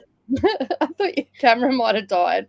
I'm like, oh no, I've frozen. And I went and had a look. I'm like, nope, not me. I thought it was StreamYard because like on my end it kicked both of us out. Ah. And I was like, huh? And then I'm like about to go onto YouTube. Yeah. And I typed in, sorry folks, technical difficulty. And it went failed. And I'm like, what? And then I'm having a day. Well, we're going to go back into a sprint shortly. So, yeah. Yeah. I would say, like, it's not a bad book, but it's just incredibly slow. So, yeah. Let's say there's definite a sense of foreboding. Yeah, there is. It's not bad. Yeah, there you go. It's not bad. It's just slow. Yeah, can throw the momentum off for sure. Hello to Monica from Christina. Hey there, Amberly from Galenda. Everybody saying hello. And look, Jenny got a good chunk of reading done. No, for the person that was procrastinating earlier, it sounds like you've got the momentum going now. That is awesome. Hello to Amberly. Got such a fright when you said my name. I was like, what am I doing? No. I was reading the comments. I've got a bad habit of reading the comments, and whatever I'm reading will come out of my mouth. So instead of saying Jess, I said Monica. I'm like, no, Jess is on the screen. Jess will be back soon. Monica is in the comments. So, yeah. And I'm also really tired. So, yeah. And my cats still haven't turned up, and I can't see them anywhere. Really? Both Brimstone and Beans are missing. Oh no. I've got a feeling they've probably gone next door. And I'm playing over there, little turnips. And I'll go in the next sprint. I went walking around the yard and all the rest of it, and the lawnmower guy's still not here yet, so he must be coming later. My phone won't let me take pics. It says storage is full. Deleted a bunch of pics and it still won't let me. Okay, all right. Now I have had this problem before. I don't know what device you're on, but on Samsung, if you have the Audible app, if you have the NetGalley app, if you have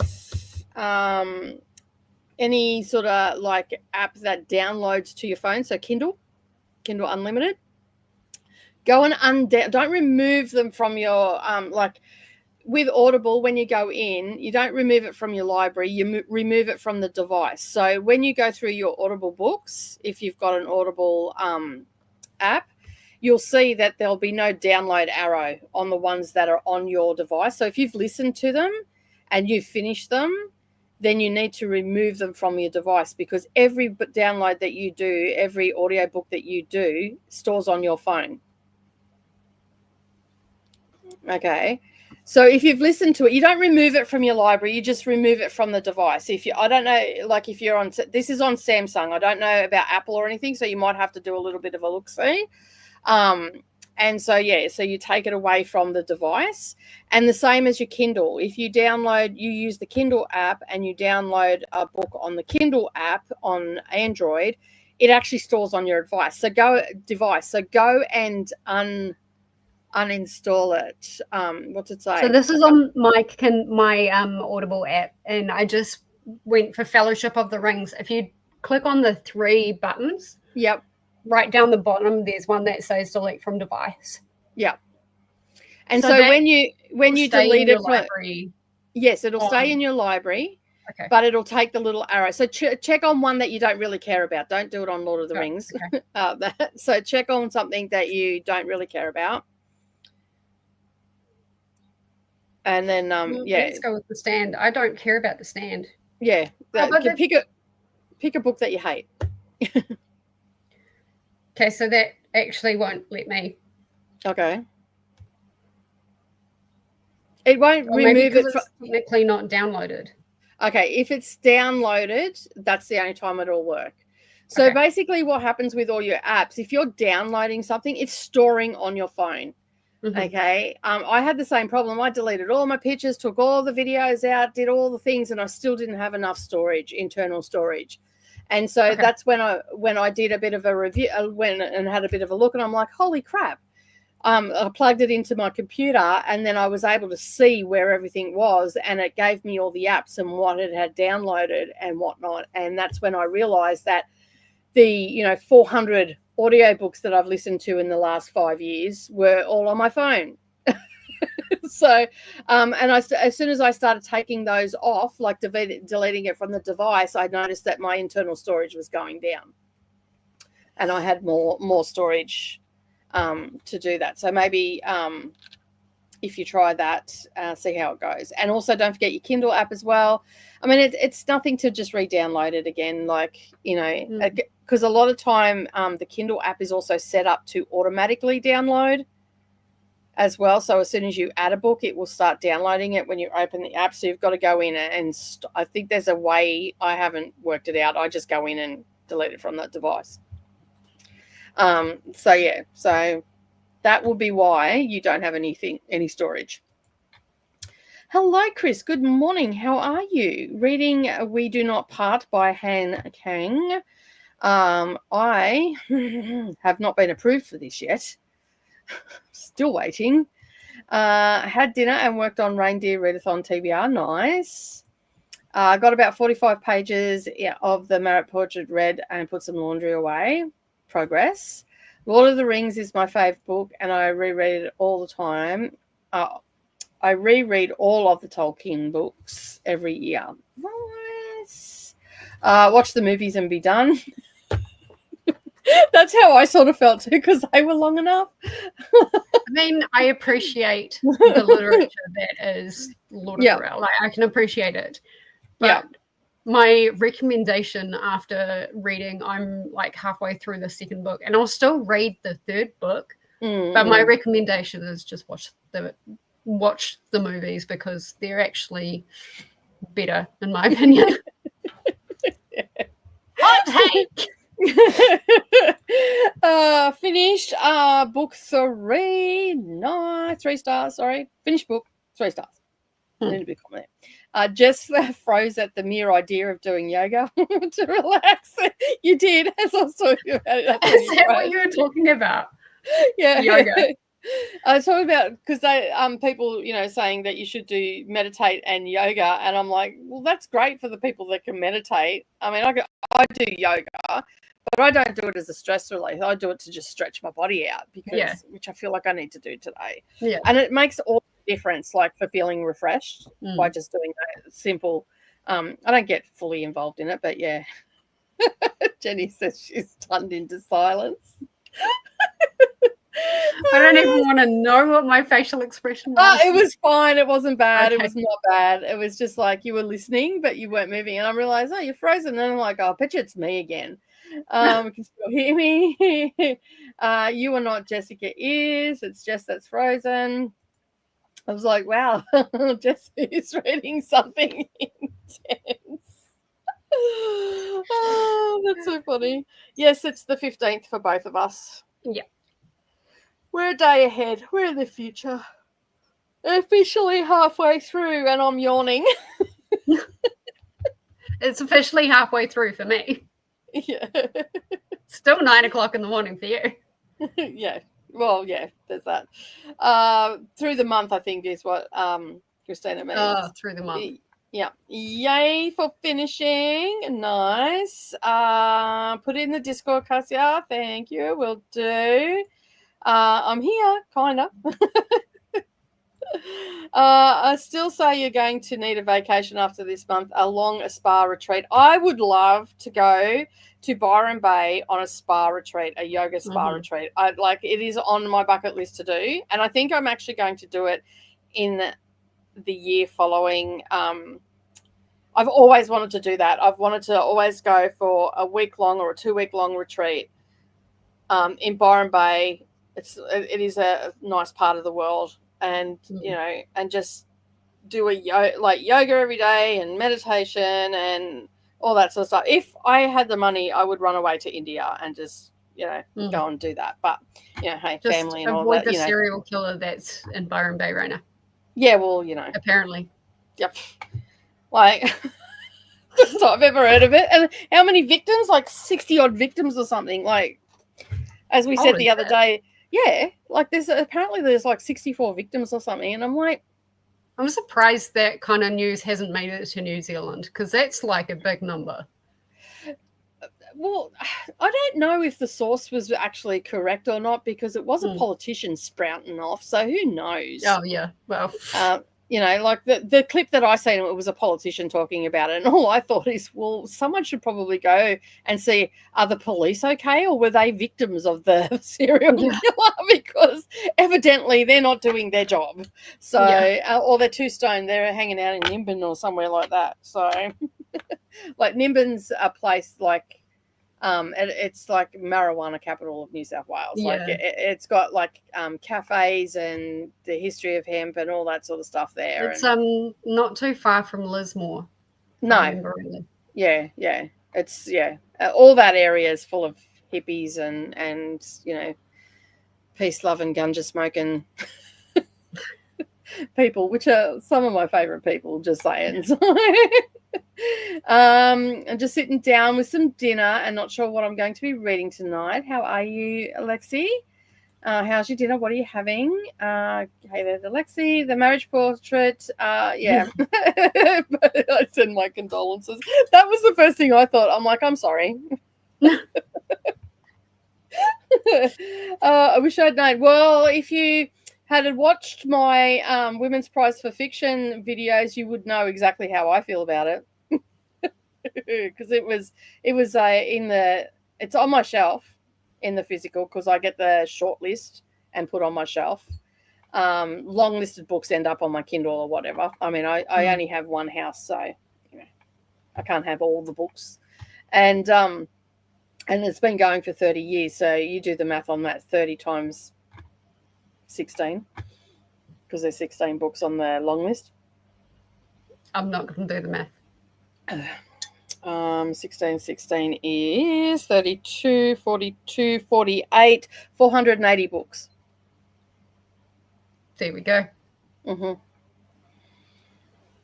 That was a quick way of doing it, because it's 30, so you just add a 0 on the end. So you just 16 by 3, add a 0, and then you're at But if you go to school now, man, they got some long-winded fandangle way of doing it, and I just look at it and go, but if you just do this and that, you get to the answer quicker.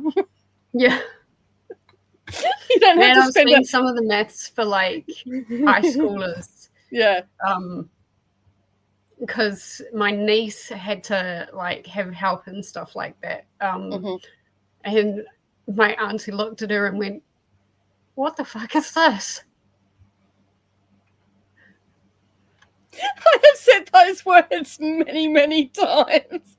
I look at it and go, I went to school in the 70s and 80s, and evidently shit has changed since then. This is how I do it. How you get to your answer, that's just far too time consuming for me. Yeah. So Let me show you an easy way. Yeah, here's the answer to your question. You can now do the workout bit, but this is the answer that you're looking for. So I've done that a couple of times. So yeah, it's quite funny when, like, don't look at me, I got nothing. That's basically what I say. And there's been a few times that I've actually gone to YouTube to get how to do it, because I've been totally confused by the stuff that like the teachers send home the information sheet to do it and all that sort of stuff. And I look at it, I'm like, this doesn't even make sense to me. So then I've gone into YouTube and like, how do you do this? And then it gives you like, a whole heap of videos on how to do it correctly. And there'll be several different ways. And so you just go through and find the way that you, that works for you, like for your worksheet and stuff. So we've done that a few times. So that's quite hilarious. I just say to the kids, do not tell your teacher that we went on YouTube, because you'll get in trouble and you'll get a fail. No. But it's good because it helps them to see how it's done, because on the YouTube videos, they break it down, basically. They go step by step. And here in Australia, they also had I think it was called Maths Online or something like that. Originally, it was sponsored by Macca's, and the guy, and it was all Australian curriculum classes online, and he'd go through it by step and all that sort of stuff. So, but then Macca's pulled out of their sponsorship on it, and basically then it went to we call subscription fee. So right. That. So sorry, I'm actually doing something in the background. Right.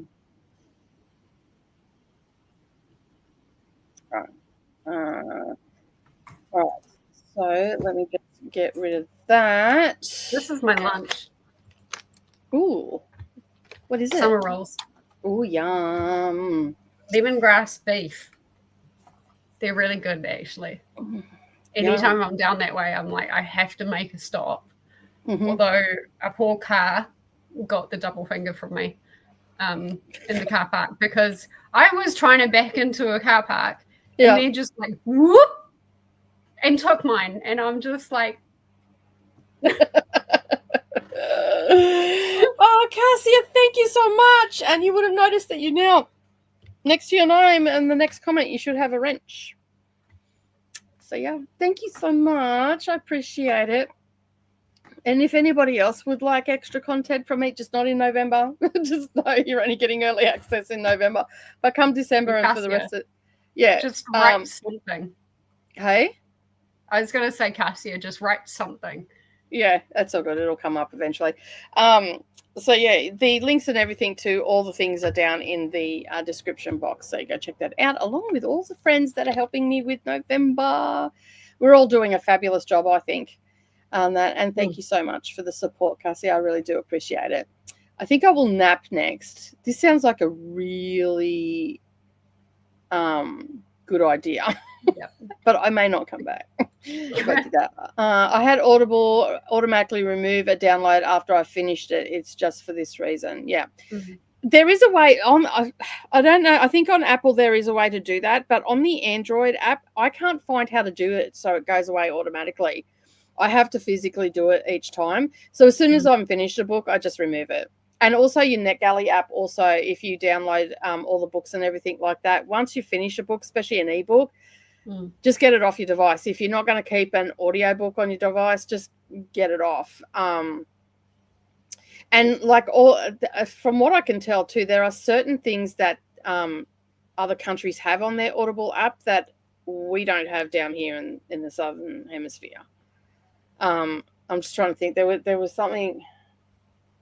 I think they have it now. I think it was at one stage there we didn't have access to the premium catalog or the Audible Plus catalog in our subscription fee. We just got the one credit, and you had to pay extra for those and all the rest of it. But then they changed that, and now we have access to that. But the United States had access to that for a couple of years before we did.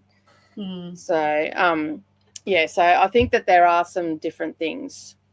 I keep thinking it's Wednesday because Koda's not here. Koda's off visiting his friends. I think Koda said he was going, like, in the sprinting spreadsheet, he was going to be here a bit later. Yeah, because one, work, and two, his friends just had a baby, so he's gone over for baby cuddles. And I just take your time. Just as good, if not totally unentertaining as Koda. Nobody can beat Koda's entertainment level. Okay, that's fair. That's fair. I can't even. I can't even measure up to that. I have my moments, but I'm a suitable substitute. I presume. I'm happy for their company. Oh dear me. I feel attacked. Why? Why do you feel attacked? Don't feel attacked. We say it with love. Yeah. I'm sorry.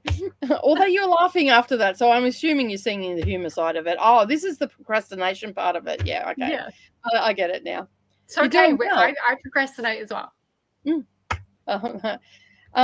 What's annoying is I got a 220 pages into We Do Not Park, and I thought it was almost done since NetGalley says it's 240 and Goodreads says it's 276. The actual page count is 376. Oh, dearie me. We've had discrepancies with pages in the past, but like that's that's a whole nother level. Yeah, that's like, did you not think about the middle of the book or the end of the book? Did we just stop at 276? Is this somewhere like the author thought I wanted to stop here but kept going and don't tell anybody? Like, now I need to check out this download situation. Yeah, especially if you're having problems like recording on your phone, because I use my phone all the time. And it did take a long time to stop me being up to it. I got down to where I could only film for like 15-minute increments. And it was because of downloaded books. And because also too, Audible has now, as soon as you buy a book, it automatically downloads on that. So you've got to switch that feature off if you can. I haven't found it. So if someone finds it, let me know. Because it's hiding somewhere on my phone. I just don't know where. I'm good. My car really decided it wanted a new oil, so I had to go and do that after work today. But I had some leftover French toast from Tuesday's dinner. Nice. Very nice. I'm very jealous and also rude. That is the best part of Oz. I lived in Ballina and Lismore. The weekly markets were the highlight, yes. My grandparents lived in Ballina for many, many years, and I have not actually blood related, but they were like an auntie and uncle, but we used to call them Na and Pa. And they had a farm, and it was friends of the family had been friends of the family for a long time, and they lived at Alstonville, which is sort of back of Lismore area. So I spent a lot of time as a kid. I learned to ride horses at Na and Pa's place. Got pictures of me at about 4. That on a horse with one of the cook daughters, and it was so weird when I went to my because I hadn't seen them for many, many years, and I went to my grandmother's funeral, and these 2 older women come up and started talking to me, and I'm like, I have no idea who these people are, and Mum goes, they're the Cook sisters. I went, oh my God, they're the ones that taught me how to ride a horse. And yeah, so they were in their, I think one of the sisters was about 15 and the other one was about 17. When they taught me how to ride. So yeah, I'm looking at moving to Lismore when I go over there because of the university over there. Like they have the naturopath degree in 2 places, the Gold Coast and Lismore, but the Gold Coast is very, and I toured that, it was very get in, get out. Like it felt like they didn't really care. Whereas I've seen people like walking through the Lismore campus and like it's much more engaging. Yeah. The Gold Coast campus for naturopathy, is that in Southport? No, that's Griffith. Oh, okay. Yeah, actually at the university in Southport. I was looking at going there to do, instead of naturopathy, to do the honours in nutrition, but that puts a lot of pressure on me to keep a very high standard. And I just keep getting called towards the naturopathy route. But the Gold Coast is literally right next to the airport. Oh, okay, yeah. Yeah, no. It's like 3 tall ass buildings. None of it has any windows or anything like that. And I'm like, that is not conducive to like a holistic or a naturopath type like learning. It's very artificial. No windows. That's all artificial light and all the rest of it. It's not. Yeah, it's definitely not gearing towards that. And to be honest, to be fair, I would probably go with the Lismore one because there's more of that lifestyle in that area. Well, that's where the naturopathic centre is located as well at Lismore. And the Byron Bay markets are freaking awesome. I love it. Like I want to go down there in December. because Savannah wants to go down to Byron. I said, well, we'll go down for a weekend. We'll just see how we go. We might end up going down in January because it might be a bit expensive. And I said to her, we always wait till March because it's like $200 cheaper for the weekend. Yeah. So we're planning on going down for a weekend when the markets are on, because I want to go down and get. I mean, I could make them myself, but I couldn't be bothered, to be honest. Like, to get some incense and stuff like that. Right. And like pottery is always cheaper down there as well, because it's like it's the whole vibe of the place and all the rest of it. Yeah. And there's some wicked good bookshops down. Well, last time I was down there looking at bookshops, there was some really good ones. And like I went there, I was there for a week, and I spent 2 days in one bookshop. It wasn't even that big. I could imagine that. I just plopped myself down on the floor, pulled all these books off the shelf, and I was looking for particular things, and I got permission from the owner, and they said, yeah, no, go for it, because there's so many books, and I was just looking for a book that had more than just one specific area and stuff like that. So it had a lot to do with like symbolism and all that sort of stuff, and yeah. So a lot of it, like you sit down and some of the stuff, it's got a lot of jargon in it, so it's really hard to interpret. And and you can find easier books that have the same information just in layman's terms and stuff like that. Because I mean, I love learning, but I don't need to be a scholar, you know. So yeah. Hello, Anne. How are you? Went out to dinner, then went to the bookstore because I wanted the book Sky Full of Elephants by, is it Sibo? Sibo? Yeah, I'm going to go Sibo Campbell. Awesome. And did you get it? Alicia's also here. Hello. Just finished dinner, trying to edit videos and reading Disney and Dali. Nice. Hello to Alicia. Hello to Glenda. Just grabbed some lunch and needed something easy to make, so I had soft-boiled eggs with avocado on toast. That is yum. I wish I had had that. Instead, I had yucky Vegemite because I had no Promite. Ugh.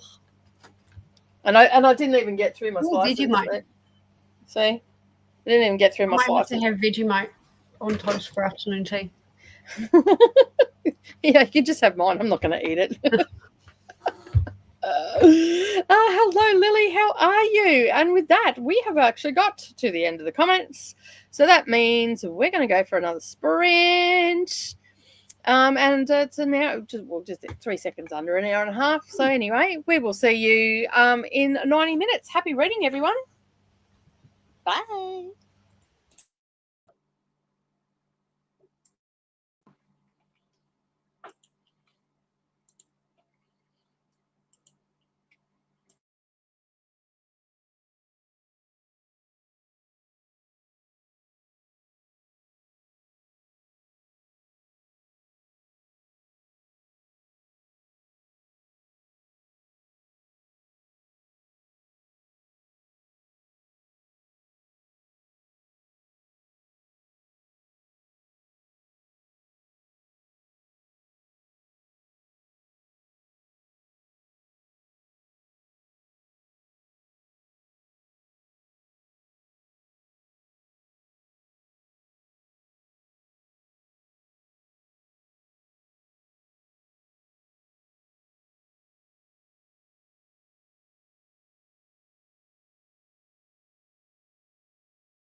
hello.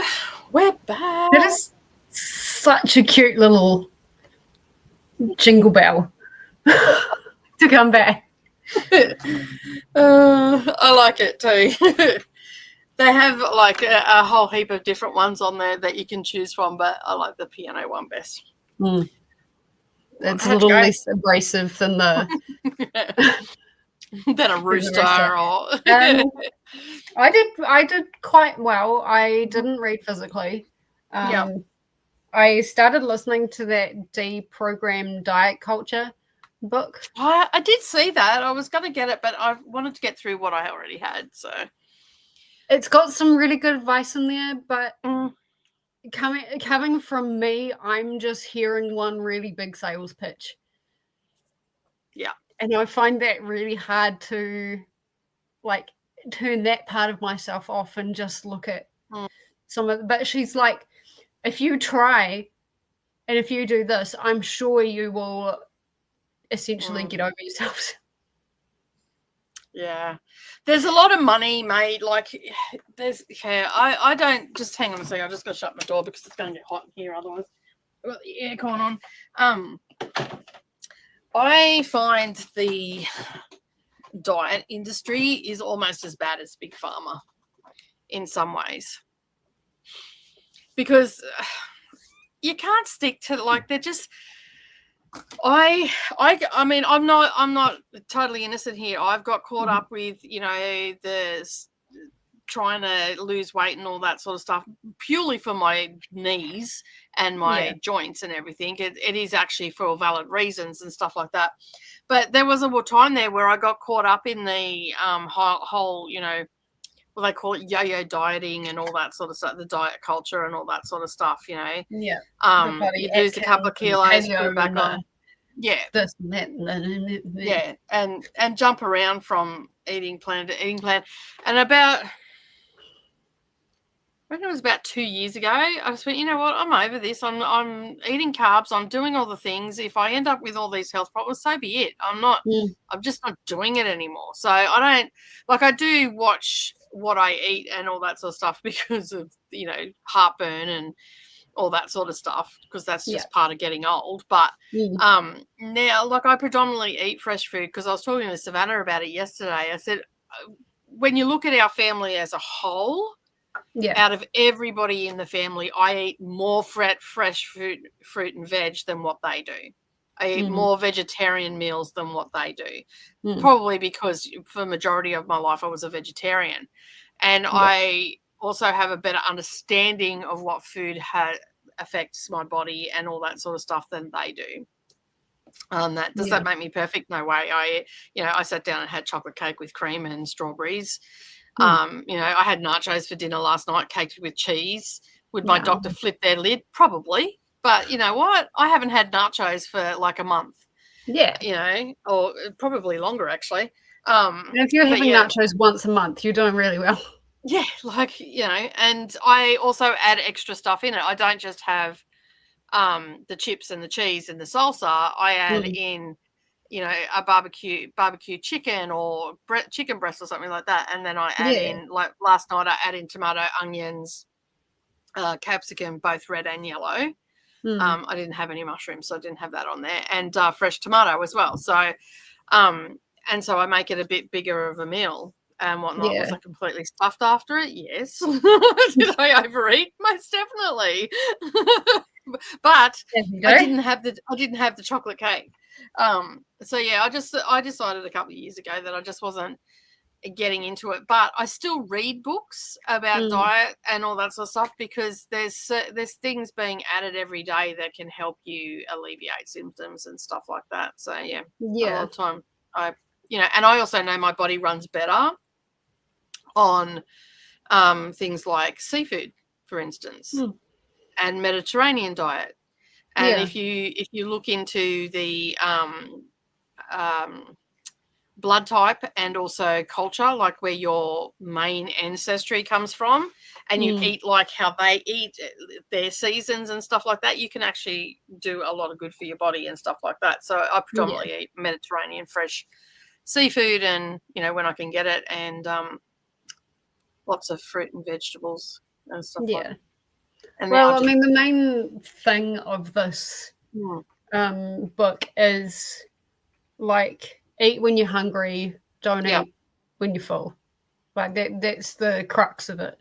Yeah. Which I But mean, but the problem with that is for the majority of people, they don't know when they're full because our body, like if you look at it scientifically, our body has had disruption from the crap that we put into our bodies in the way of junk food and all the rest of it, because it's not real food.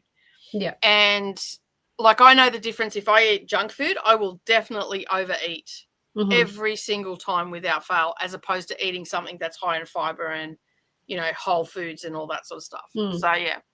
And a lot of people don't have that connection with the stomach, and you know, and then there's also that whole thing, I don't know about you, but when I was younger, you know, you had to eat everything on your plate. Yeah. So there's a whole generation of that. yeah, there's a whole generation of people that have also put this onto their children as well. Eat what's on your plate.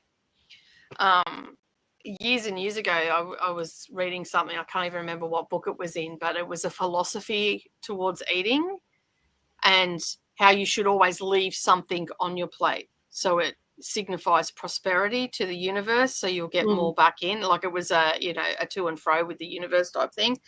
And like my husband is like almost militant when it comes to eat your meal fast and eat everything that's on your place, on your thing, whereas I am more of a slower eater and take my time, because the culture that I grew up in, food was celebrated. So, you know, you sat down and it was a table full of food, but you ate until you were full, and you know, there wasn't sit down, eat a meal, finish the meal and get away from the table. It was you sat down at the table at 10 a.m.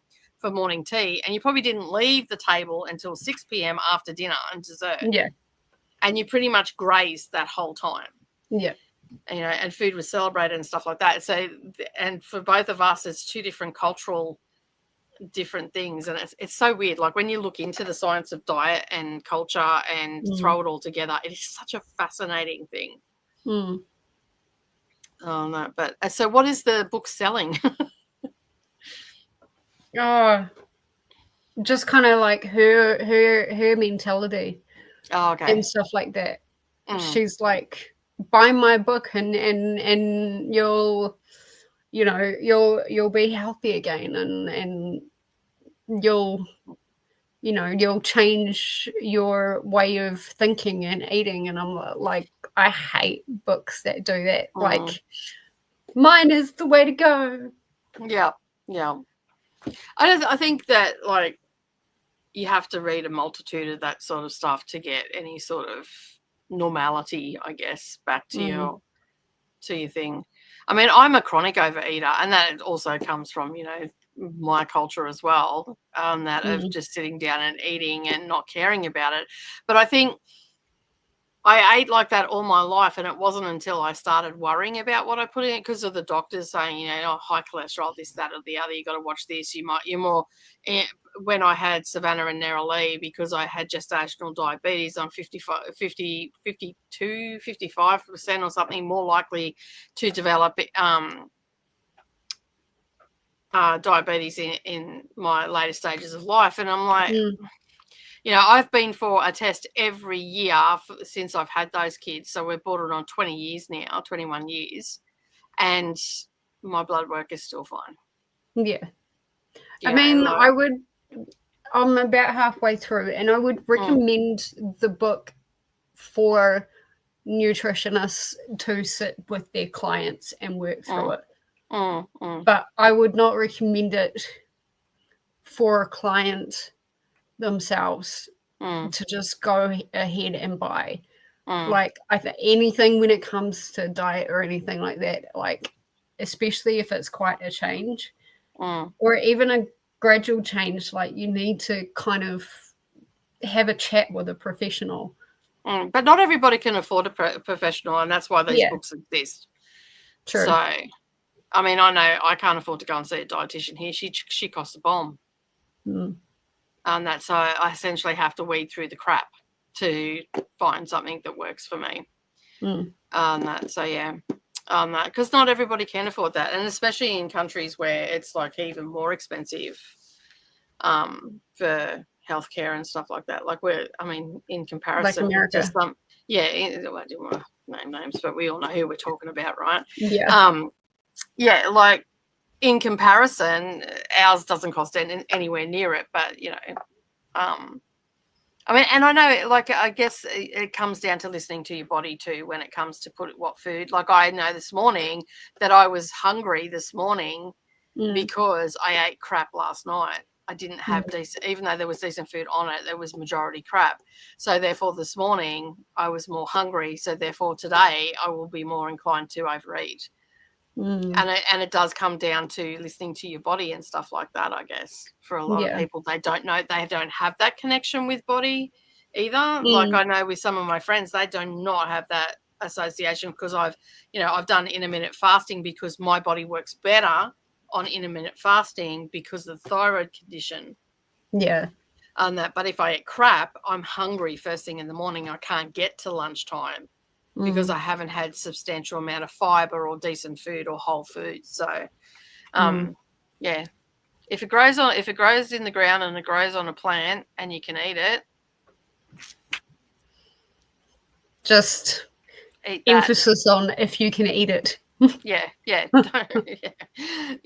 Don't be going and getting stuff that you can't eat. But that's the philosophy. magic that mushrooms here and there. Fully. Well, I mean, if that's the way you want to roll and you want a little bit of a trippy meal, go for it, I guess. But but for me, that was the key thing for me. I just had to whole foods. I still eat, as I said, I still eat crappy foods and all the rest of it. I'm no saint or anything, but I would go as far as to say that 75% of the food that goes into my body is whole foods.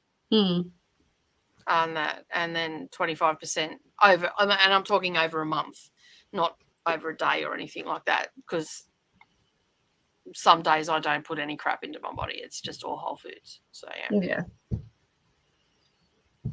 I am also reading a nonfiction, How to Cure Burnout, and the longer I go into this book, the more I want the book. Good. So it's sitting at a 4.5 star for me. Wow, is it already out? Yeah, it's not repetitive, but it actually has, for people, like, it has some really good strategies in it, and it looks at the core problem. Not in depth, but it still looks at the core problem. Why you're getting burnt out, how the hustle culture is really toxic, how the corporate culture is really toxic, and how we get into the mindset of, we've got to exercise. The human body needs to move. We need to exercise if you have a job where you sit down most of the time. And, we get into that mindset like, I don't have time to do that. But in actual fact, we do have time. If we go and do that 30-minute bike ride, we still have 4 hours before we go to bed to do the other stuff, like relax and all that sort of stuff. And the fact that she's also used anecdotal, like she said, that she didn't realize how toxic, because it's an American book, we didn't realize how toxic the culture was around working all the time until she went to Spain and realized, she couldn't understand how the country didn't fall apart with siestas every day, people out until 2 a.m. during the week, closed on Sunday, where she was used to having everything open all the time and all that sort of stuff. And there are countries around the world that operate like that. My town operates like that. Like nothing is open on a Sunday, and they don't necessarily go out in during the week and all that sort of stuff. But and just talking about, it's okay to rest.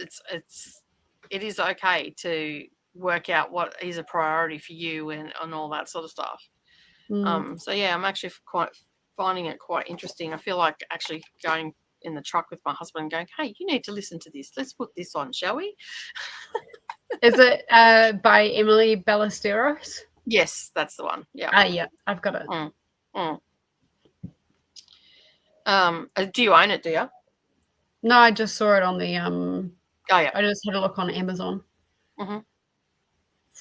I don't know what it is for Australia and New Zealand. It's $30 paperback. Yeah, $25 here. That's not too bad. But if you get it on Audible, it's only $14.95 or a credit. And if you keep an eye out for it, you might get it for $5. Is that not something you need like a physical copy of though? I mean, I only want a physical copy of it. It's not a workbook as such. It's more of a informational book. So for me, I would like it to take notes and stuff like that. But you know, like if I feel like taking a nap, I will take a nap. You know, I do rest because I know if I don't rest, I'm going to hit that wall at the end of the year, month, week, whatever the case may be. Yeah. And then I'm not going to be good to anybody for a couple of days. So I do get burnout a little bit, but I recognize the signs, and this is just, there's a few extra signs that I probably don't recognize that I should probably keep an eye out for myself. But for the most part, as I said, I do rest. Like if I don't get hung up on the fact, this is more for people that, you know, are like extreme people pleasers, you know, or people that work in industries where they have that culture that, you know, you've got to work until 9 o'clock tonight, except you're only getting paid to 5, you know, and staying back and feeling pressure and all that sort of stuff. So there's and, you know, the guilt associated with taking off time and all that sort of stuff. So, there's lots of tidbits in here that I could probably pass on to my husband, because he always suffers from extreme guilt that he's got to make everybody happy. And I'm constantly saying to him, you know, you've got to take time. You have to take time for yourself. You're not going to be good to anybody, and you're not going to be pleasing anybody if you burn out. You know, exactly. Because and it reiterates, I guess, the whole culture, the hustle culture that we've got into in this day and age and all that sort of stuff. And then she also talked a little bit about like when there was the huge shift in mentality when COVID hit. There are a lot of people realize that, why am I spending all this time for this company when you know, they continually downsize and ship offshore, and I'm working harder and harder and harder for no extra money, and I've got no quality of life. And she talks a little bit about that. And there was a big shift. Like, there was a lot of shifting in the mentality of people going, you know, some people quit their jobs altogether, went to something else. Other people stepped back and only worked X amount of days a week where they could, and all that sort of stuff. So it's quite interesting in that aspect. So it's a bit of a non-fiction sort of day today for both of us. So, and I got to 52%. I did a little bit of scrolling also. So, as you do. Yeah, you can only take in so much information until you need to have to, you know, a bit of rubbish go in as well. So exactly. Yeah. Jenny headed off when we went to that sprint. So good night, Jenny. Thank you for being here, and we're glad we could help you get some reading done. Leah is back, had dinner, showered, and finished packing for my flight to Florida tomorrow, going to Mum's house for Thanksgiving. Nice. I guess there's going to be a lot of traveling over the next few days. Book Chara, come in. Hello. I need to finish this Nancy Drew, 44 pages left, or hopefully you will get you to finish that. That was an hour and a half ago, so hopefully you've got most of that done. Hi, Danielle. Hello, Dilly, everybody. Oh, thank you. There we go. Cassia has a ranch. Hello to everybody from Bukchara, and Zach has also joined us. I'll be here while I finish Sharing Space by Katie Coleman. Katie. Yeah. I think of Mean Girls. Yeah. It's spelled the same way, but it's like Katie. Yeah. Okay, cool. Which is nonfiction about retired Air Force colonel and astronaut and the challenges of being a woman in a male-dominated field. Interesting. Lots of nonfictions. Yeah. Finished my book, that sprint. Yay, 5 stars. And now going to start Blue Sisters by Coco Mellows. I was going to blend that name then. Don't know what was going to come out. It was going to sound interesting, regardless. Yeah, fully. Hello to Zach, and to Neil's also joined us as well. Hello. That was a nap sprint for Jojo as well as a YouTube. I think I might have even cut a 15-minute nap in there too. While watching YouTube, I woke up and went, oh, I'm watching something. See, I have no problems in napping. I can sit anywhere and nap. I was planning to read, but life is stressful, so I might just watch BookTube or YouTube. That's nice. Yeah. If that's what you want to do, I would do that. Got my dye in my hair to cover up the blonde coming through, and figured out what I'm getting everybody for Christmas. Oh, you're too organised. I have not even started. I mean, I've got this blanket that I'm knitting, Mum, but I don't even know if that's going to be ready for Christmas. Well, did you stipulate what Christmas it was coming in? No. If you didn't stipulate, then you're right on time. Too much of diet culture is not regulated, so con artists can advertise their nonsense. Fruitarian diets. Oh, what's that one? Colloidal silver. Yeah, I don't agree with that. What is that one? It's where you kind of ingest silver to kind of. Yes, I have heard of that. Yeah. Well, I don't agree with ingesting like if it's not food, you don't ingest it. Yeah. Well, I can't imagine any metal being good for the digestive system. Yeah. Expensive juicing and blending equipment, green tea supplements, detoxing, etc. Detoxing works to a certain degree under medical supervision and can be beneficial to the colon, intestinal tract and all that sort of stuff. It can be, but it really needs to be under medical supervision. Yeah. With medical supervision. Yeah, it's not so, because I've done detoxing and it did actually help with just bloating and all that sort of stuff, but it definitely would not do it unsupervised. Yeah. And that's what like what you're saying, Chris, like that's what this book is trying to move people away from. Is like this culture is out there. Yeah. Like they're trying to move people away from that and just trying to like get in tune with themselves and get over that kind of diet thinking. And the worst thing is too, like the mean culture too, and body shaming and all the rest of it has also contributed to this as well. Yeah. So she mentioned words like lookism, as in we prefer people who are handsome or pretty or something. And then there's also weightism, where we place a lot of emphasis on people's weight, which I cannot stand that people do that. I mean, scales. Yeah, I do too, as I said, to a certain degree, because I damaged my knees when I'm younger. If I carry too much weight, I know the moment that I hit 90 kilos, the moment I hit it, because my ankles hurt and my knees hurt. So I don't want to be in pain, so I'll drop a few kilos, I'll walk a little bit extra, I'll watch what I'm eating and all the rest of it. Would I like to be what they say I should be, 55 kilos? Oh my God, I'd look skeletal. If I went what the doctor said to me, which one doctor said to me, your weight should be at 55 kilos. You are currently sitting at 30 kilos overweight, which puts you in the obese category. And I'm like, I look down at myself. You're telling the doctor to feck off. I looked down while I was in there, I looked down at myself. I'm like, well, I can see my pubic hairline. If I can see my pubic hairline, I'm carrying a little bit of extra weight. I don't think I'm obese on that. And you want me to be 55 kilos? Do you want me to fly away in a strong wind? Like, yeah.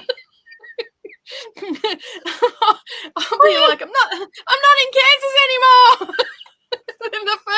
that comes along. And I'm like, I don't think so. I'm sorry. I don't agree with that. My whole thing has always been with nutrition, eat what you want, but just listen, like learn how to listen to your body and your body cues.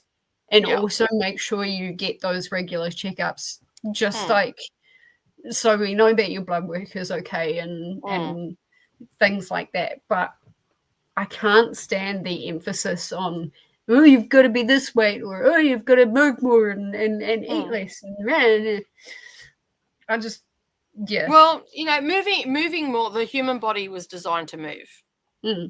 And moving more is not a bad thing for anybody, no matter who you are, no matter what size you are. You should move because it's good for your heart, and it helps your excretory system for one. That because the less you move, the harder it is for your body to move the stuff that you've put into it out. And there's a lot of beneficial stuff to being active and stuff like that, not just physically but mentally as well. And it's the whole like eat less they tack onto that. I'm like, you don't necessarily have to eat less. If I actually followed, it was quite surprising actually. Now, I'm not associated with her or anything, but I did follow her program when I needed to drop a few kilos, and I do quite often frequent it back, and it's all whole foods and all that sort of stuff. Emily Skye, she had a program. She still has a program out, and she is big on exercising. She's on the Gold Coast, all that sort of stuff. She's big on exercising, eating what's right, and putting good foods in. She doesn't get into the whole supplements thing. If you want to take supplements, that's fine. That's your bag. You can hold that. But she does give suggestions of some things that you should take, like vitamin B12. We all should take some sort of vitamin Bs because we don't get enough of that from the food that we eat anymore, and all that sort of stuff. And the amount of food that you eat on that program is astounding because it's all whole foods, vegetables and meat. And the amount, it's like a bowl for breakfast is like this, and it's full of fiber and all that sort of stuff. I mean, I know that there are people with IBS and all that sort of stuff, and also stomach cancers and that can't have fiber after they've been cured from it and all the rest of it. They've got to limit it because it can upset them. But I'm not one of those people. I was like, holy crap, this is a lot of food because, when you think of losing weight, you automatically think less food because of the media and stuff like that. But this one doesn't promote that. It's just like there's so much food, and the common complaint was, I don't think I can eat all this food. But 3 weeks into the program, because you're out doing some exercise, a little bit of cardio, going for a walk, or if you like to run, you can do that. But her whole thing is weight training and weight resistance, because that's really good for your bones. It's really good for your and you don't, as a female, you don't have the testosterone to bulk up. Like, you can bulk up, but it takes a long time for a female to bulk up because we don't have the testosterone in our bodies and stuff like that. And so once you start lifting weight, you automatically get hunger. And then the good thing about lifting weights is it's really good to lose weight, because the simple fact is you actually burn long after you've done the weightlifting. You actually you take a couple of hours of burning calories, like the body's burning more because it's going into repair mode, because when you lift weights, you actually stretch your muscles and you have to break the muscle. In layman terms, you have to break the muscle to repair the muscle to build muscle. So your body's doing all this stuff to counteract what you've just done, and it helps you to eat more and eat more healthy and all this sort of stuff. And the common complaint in the group was, I don't think I can eat all this food. This is a lot of food. And all the moderators kept saying, just wait, give it a couple of weeks, just wait. And then, they get to that couple of weeks, that same person will come back and go, I don't think this is enough food. What can I add in? You know what I mean? So it's just, it's you've got to really look at the science behind it as well. And just, it's quite, I find it very fascinating. I think I missed my calling. I probably should have gone into nutrition. I just find it super fascinating. But yeah. Excuse me. Oh, come on, let's come on. Cleaned a bit, did some ill-advised doom scrolling. My book's talking about that too. Not to do it. Find something else to do. And read to page 120. Sorry, I had the hiccups then. It's all about moderation. Yeah, that's exactly right. My entire life, I've watched my mum and grandmother diet. Yeah. I tried to eat more fresh or flash frozen foods as I can, or I mainly less processed food in general. Not to say I don't splurge sometimes. I did get McDonald's last night. Yeah, I had nachos last night. I'm not perfect, and I think having that every now and again actually helps to not binge on it consistently. Yeah. I think my problem is more I can't always eat when I'm hungry. Yeah. But I can't stop in the middle of a patient exam. Sorry. Excuse me one moment. My time to eat now. Hopefully. Excuse me, please. I just need to sit over here, have my lunch, and I'll be back to you in a moment. Here you go. Here's a book. Read it. Yeah. I tend to subscribe to eat food, not too much, mostly plants approach, but everybody's different and should eat the way that makes them feel best. That's exactly right. Exactly. Yeah. Similar to a diet book, I just got the Gospel of Wellness by Rena Raphael, which is about how the wellness industry targets women. Yes, very true. Since I stopped dieting, my mood and mental health has improved 100%. I also find I don't binge eat as much as I used to. Watching my family through the generations dieting and believing they will. Yeah. Yeah. I also lucky to live where I live. We grow a lot of the countries of food here, and there's always fresh local produce. Yeah, I was quite surprised. Savannah and I have had a conversation about this with her friend from the UK, was saying like she was amazed when she got here of how much fresh produce we have here in Australia. And I'm like, really? Like, so it's going to be interesting when we go over there to see, because I know that like they import a lot of their fresh from shows I've watched. I don't know if that's still the case, but a few years ago I watched a few like where our food comes from and stuff like that shows, and the UK imports a lot of their food, fresh fruit and veg and stuff. So yeah, which makes sense because their growing season's fairly short as well. So I finished my book. I cried like a little lobster about to be boiled, and my migraine is worse. Oh no. But it was so sad and so good. Oh, I'm sorry. It's a carry on from the last. I realised this carry on from the last comment. Only be happy or successful in life, and they are skinny. Yeah, there's a lot of people out there like that.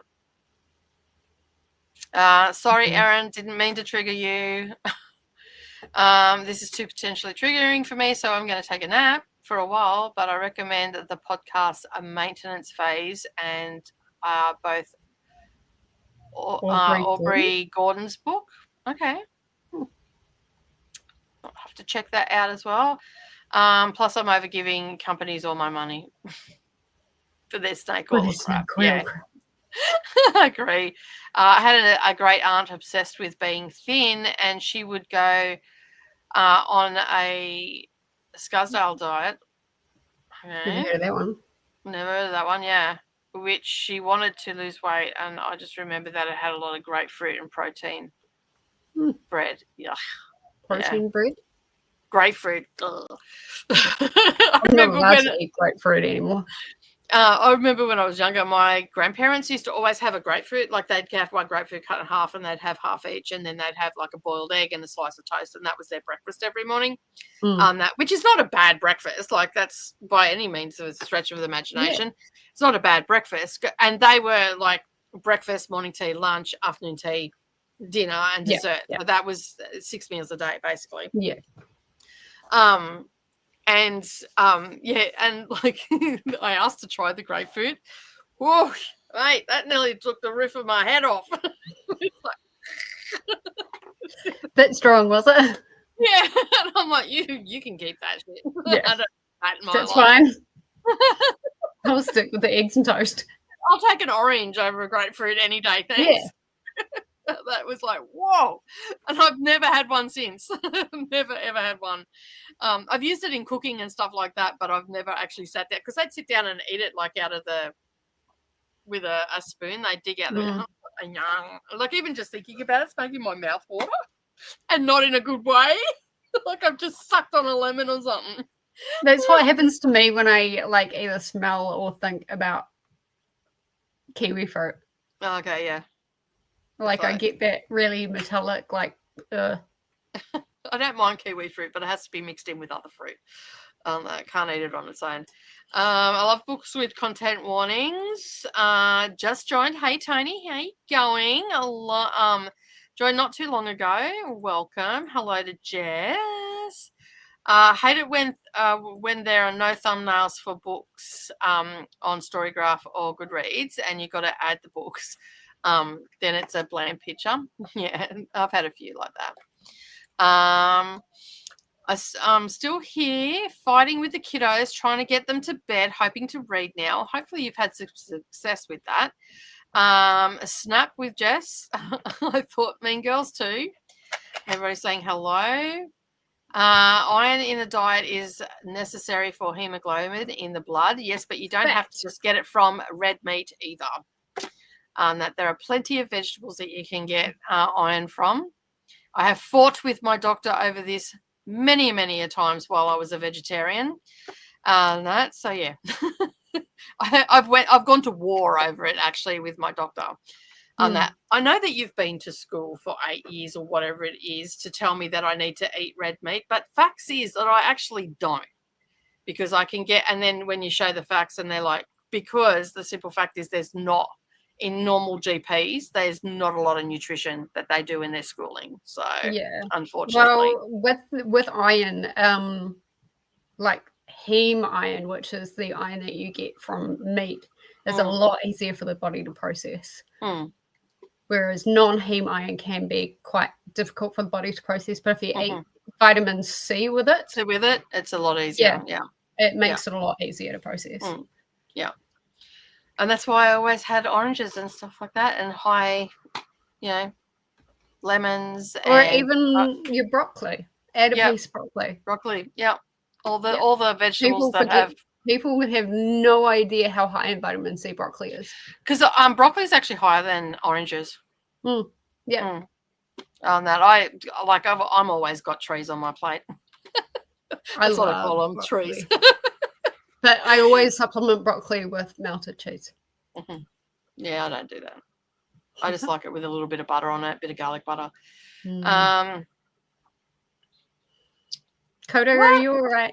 No, the bloody link goes not here, not there. I mean, there, here, not there, here. Okay, oi, my bad. And are you trying to get in? Are you knocking, but I can't get in? It should be on the thing. I put the new link. So there's like 2 links for it now. It should be. No, I removed that one. Oh, did it collapse? It's still there. It's collapsed. The original one that I clicked on is still there. Okay. I don't know why it's on that. Because I removed it.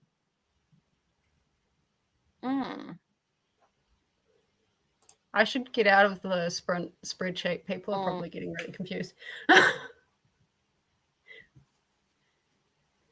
Just changing stuff while I'm in here. He's moving it. I'm trying to see where I'm at.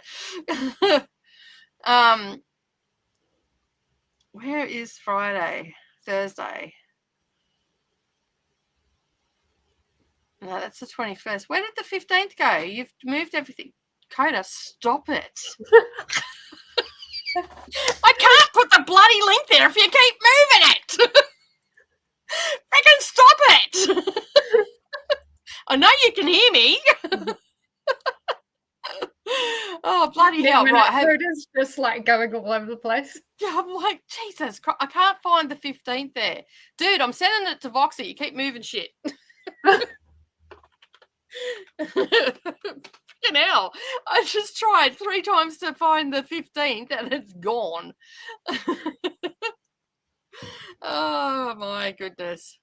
If anybody else wants it, just don't go in there when Koda's in there because it'll just move it around on you. Yeah. There you go. It's in Voxer. Hey, Koda. Hi, Koda. Hello, Koda. Everybody saying hello. Hey to Amber Lee and everybody else. Christina, Koda. All the hellos and anyone I missed. There we go. Dude, I was trying to put it in there and you kept moving it. You put two. You didn't change the other one, and you didn't delete it. I thought I No, did. the original one you didn't. Well, I know that it works because Jess used it. Yeah, you put it on top of the original one. I didn't know there was 2 because I only saw the one on the bottom. It was still wrong. Yeah. Yeah, it was the one on the bottom that was. I have this whole like funny intro planned. I was sitting here waiting in anticipation. So I could tell you that I was late because I was listening to this super interesting, super serious podcast about food and diet while eating biscuits. Nice. They talking about a diet book. Yeah, and you're drinking Coke. Vanilla Coke.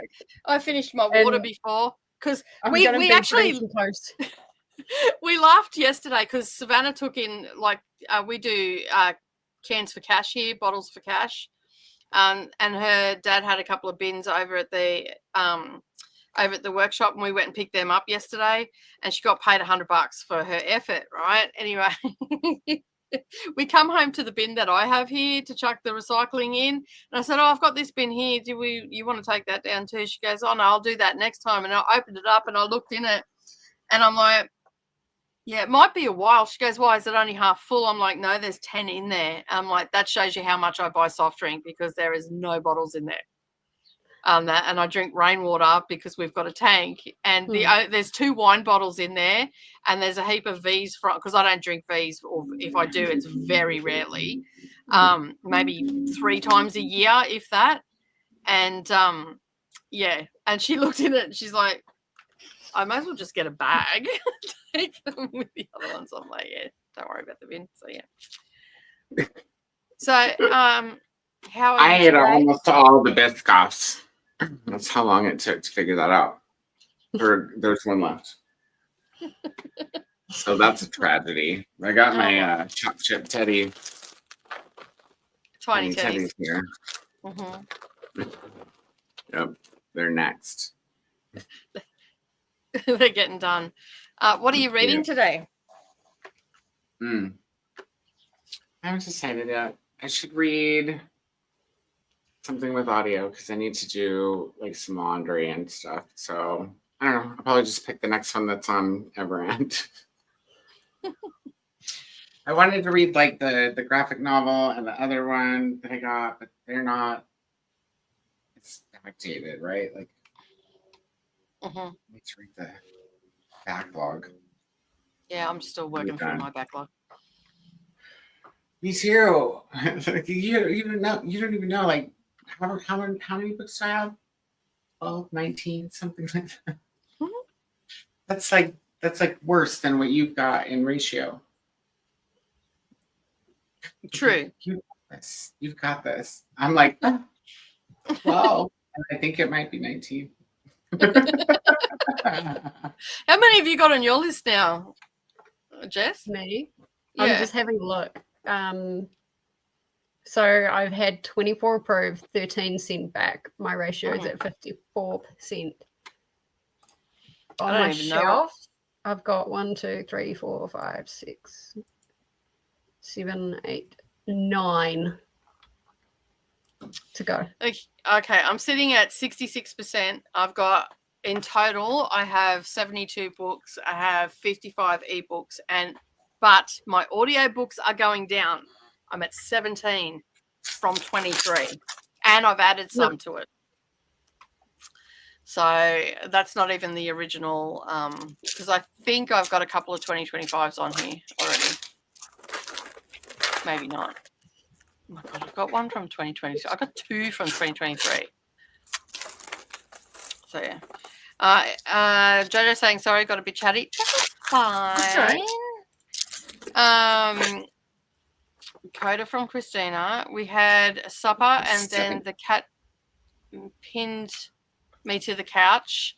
I think we fell asleep. Whoops. I know you're going to talk about food. I won't eat. Supper. Sorry, Coda. Supper was meatball subs. I was successful. They are supposed to be in bed by 8 p.m. Eastern, and I got them there at 8:30. Well, that's good. Through all the temper tantrums and the slow moving, and this is what happens when Daddy is on business trips. Yum. I know, right? Oh my God. Go to the next comment.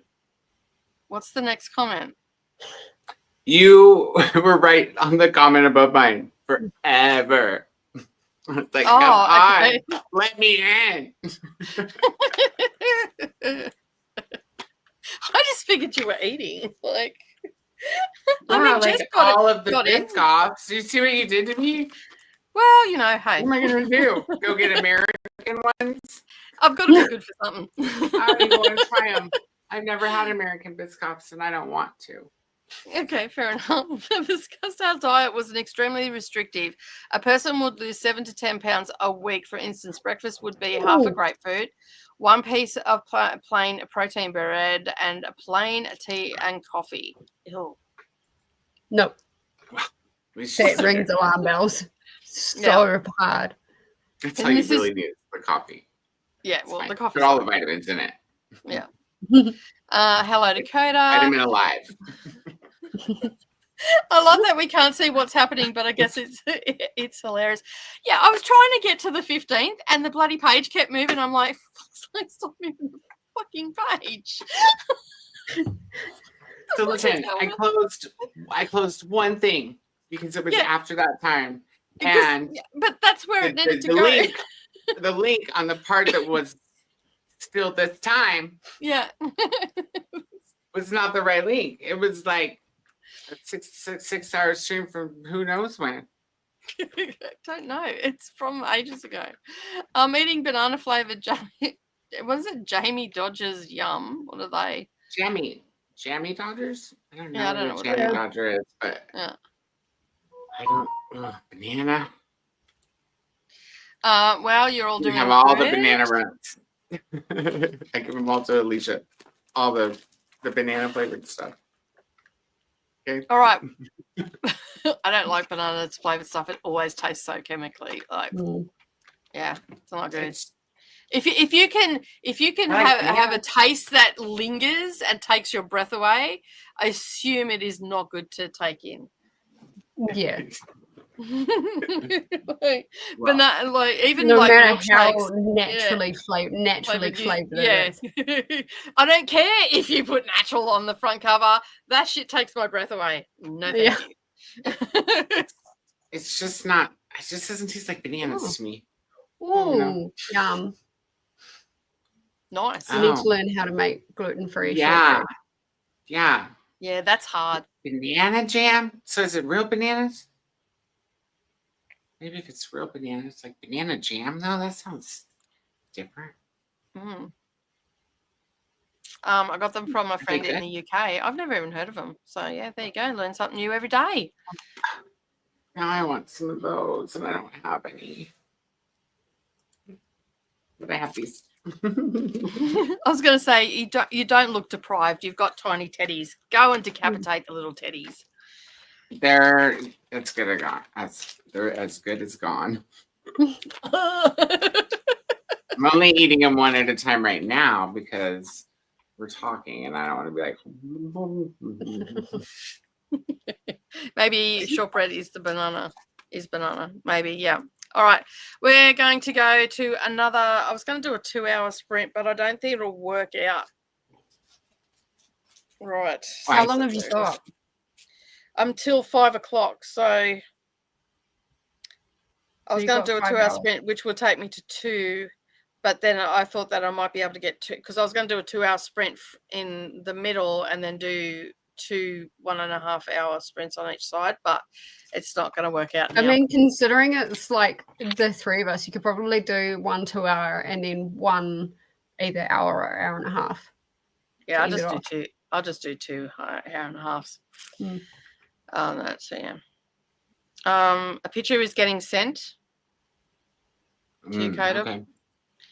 Because they taste like an extinct banana called the Gross Michael. The bananas we eat are called Cavendish. Mm-hmm. Huh. Gross, Mike. Why would you call that? Like, why would that be? I'm like, why is it called Gross Michael? Because Michael was gross, or Yeah. I mean, he's like, his banana tastes bad, so he's probably gross. Next on the sprint train is Sash, but that is in like 5 hours, so you're good to go. We've got plenty of time. All right, let's get this sprint started, and we'll see you in an hour and a half. Are you going to come back because you're eating? So you're going to be comatose, are you? I'm just eating Teddy's right now. I'm waiting because I'm just going to get pizza with me. And then, but he's watching the foosball right now, so that's going to be a little while. So that's why I'm just grazing at the moment.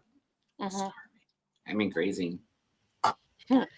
It's French, so it's pronounced Michelle. I don't care how it's pronounced. It all sounds like Gross Michael.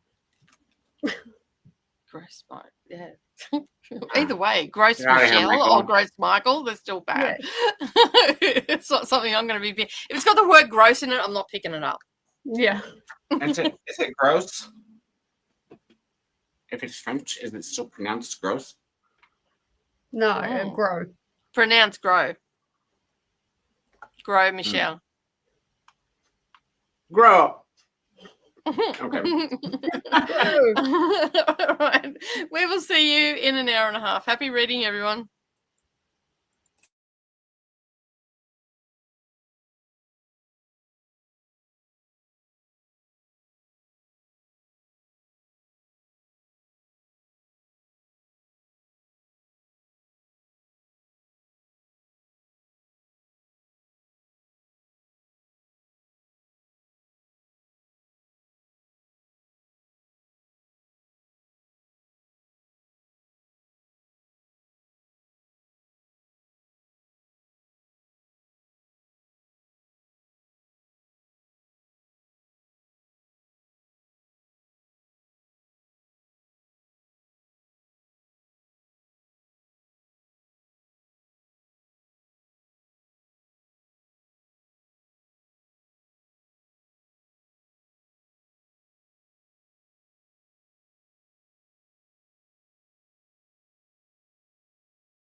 Hello.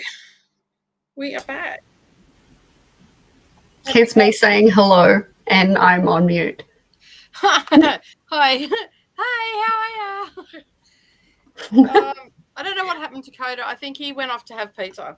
So he may have had to go and drive off and have pizza. So I did a little bit. I've got myself into a bit of a pickle here. Hang on a sec. Right. I had headphones all wrapped around my yarn.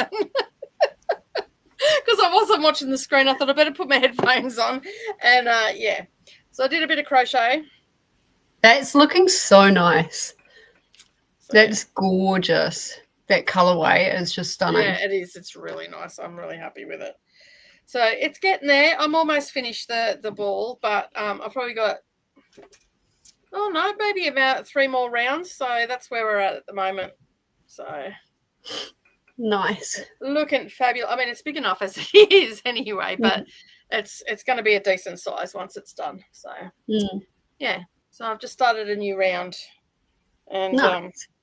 yeah, it took me nearly all the sprint to find it because I've had it in a blue bag forever and a day, like an old a shopping bag. And when I went to Sydney, I changed it out of the shopping bag and put it into a zipper bag, so it didn't fall out of the bag. And yeah, and I'm like, oh shit, I must have left it at my daughter's place, like at my eldest daughter's place. And so I sent her a message because I looked everywhere for it, and then I sent her a message going, is it hanging on the back of the door? Because I remembered hanging it on the back of the door, and yeah, it wasn't on the back of the door. I found the blue bag, and then it wasn't in there, and I'm like, crap, where is it? And then I remembered that I put it in a zip bag, and then I went into my cross stitch bag that I took with me, and it was in that, which was what I hung on the back of the door. So yeah. Well, you managed to find it. So that's yeah, I ended up finding it all safe and sound, and yeah, had some lunch during that sprint as well, and I'm up to 83%. Nice. So you know how you were talking about Vegemite earlier this morning? Yeah, that made me crave Vegemite. So I had some gluten-free English muffins. English muffins. Yep. And I just had Vegemite on that. And then I had a cat screaming at me for cuddles. And so I spent most of that sprint. Oh, you can't really see him very well. Oh, yeah, there he is. Yeah, snoozing. Nice. But, like, he was following me around. Speaking really? of which, have your babies come home? The lawnmower guy just came, and Beans is home, and I think I just heard Brimstone over next door. So I'm guessing that they went over next door. Okay. So yeah. So at least you kind of have an idea of where they are. Yeah. Beans is home. So she was out the back meowing at me going, where's my food? I'm like, well, I put it out this morning. You didn't come to it. Yeah, you might want to take it up with Voodoo because Voodoo ate it all. So I put some dry food out for him. I'm like, you can have wet food later. So yeah. But I heard it because the lawnmower bloke was here, so it would have disturbed them from whatever they were doing over there. So yeah, and I heard a meow coming from that direction. So, but we were about to come back on, so I thought, oh, I'll leave it. He'll hear me talking, or she'll hear me talking, and then yeah. So yeah, I've got one out of the 2 home. Oh shit! Yeah. They should come in when they're supposed to. They really should. They should know. They should know. That's right. Routine is.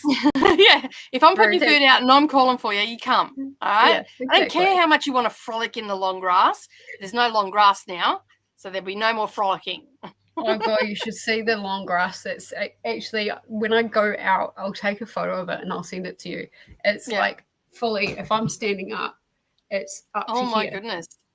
And I'm 5'7", 5'8". Oh my God, you're tall.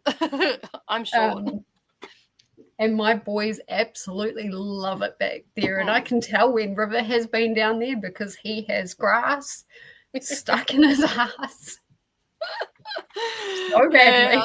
Yeah, I usually have to brush them when they come home. Beans not so much because she's a short-haired cat. Yeah. But the other 2 are fluffy, so they just pick up everything. So yeah. Yeah. From that. And like Voodoo's looking at beans going, sucked in, I ate all your food.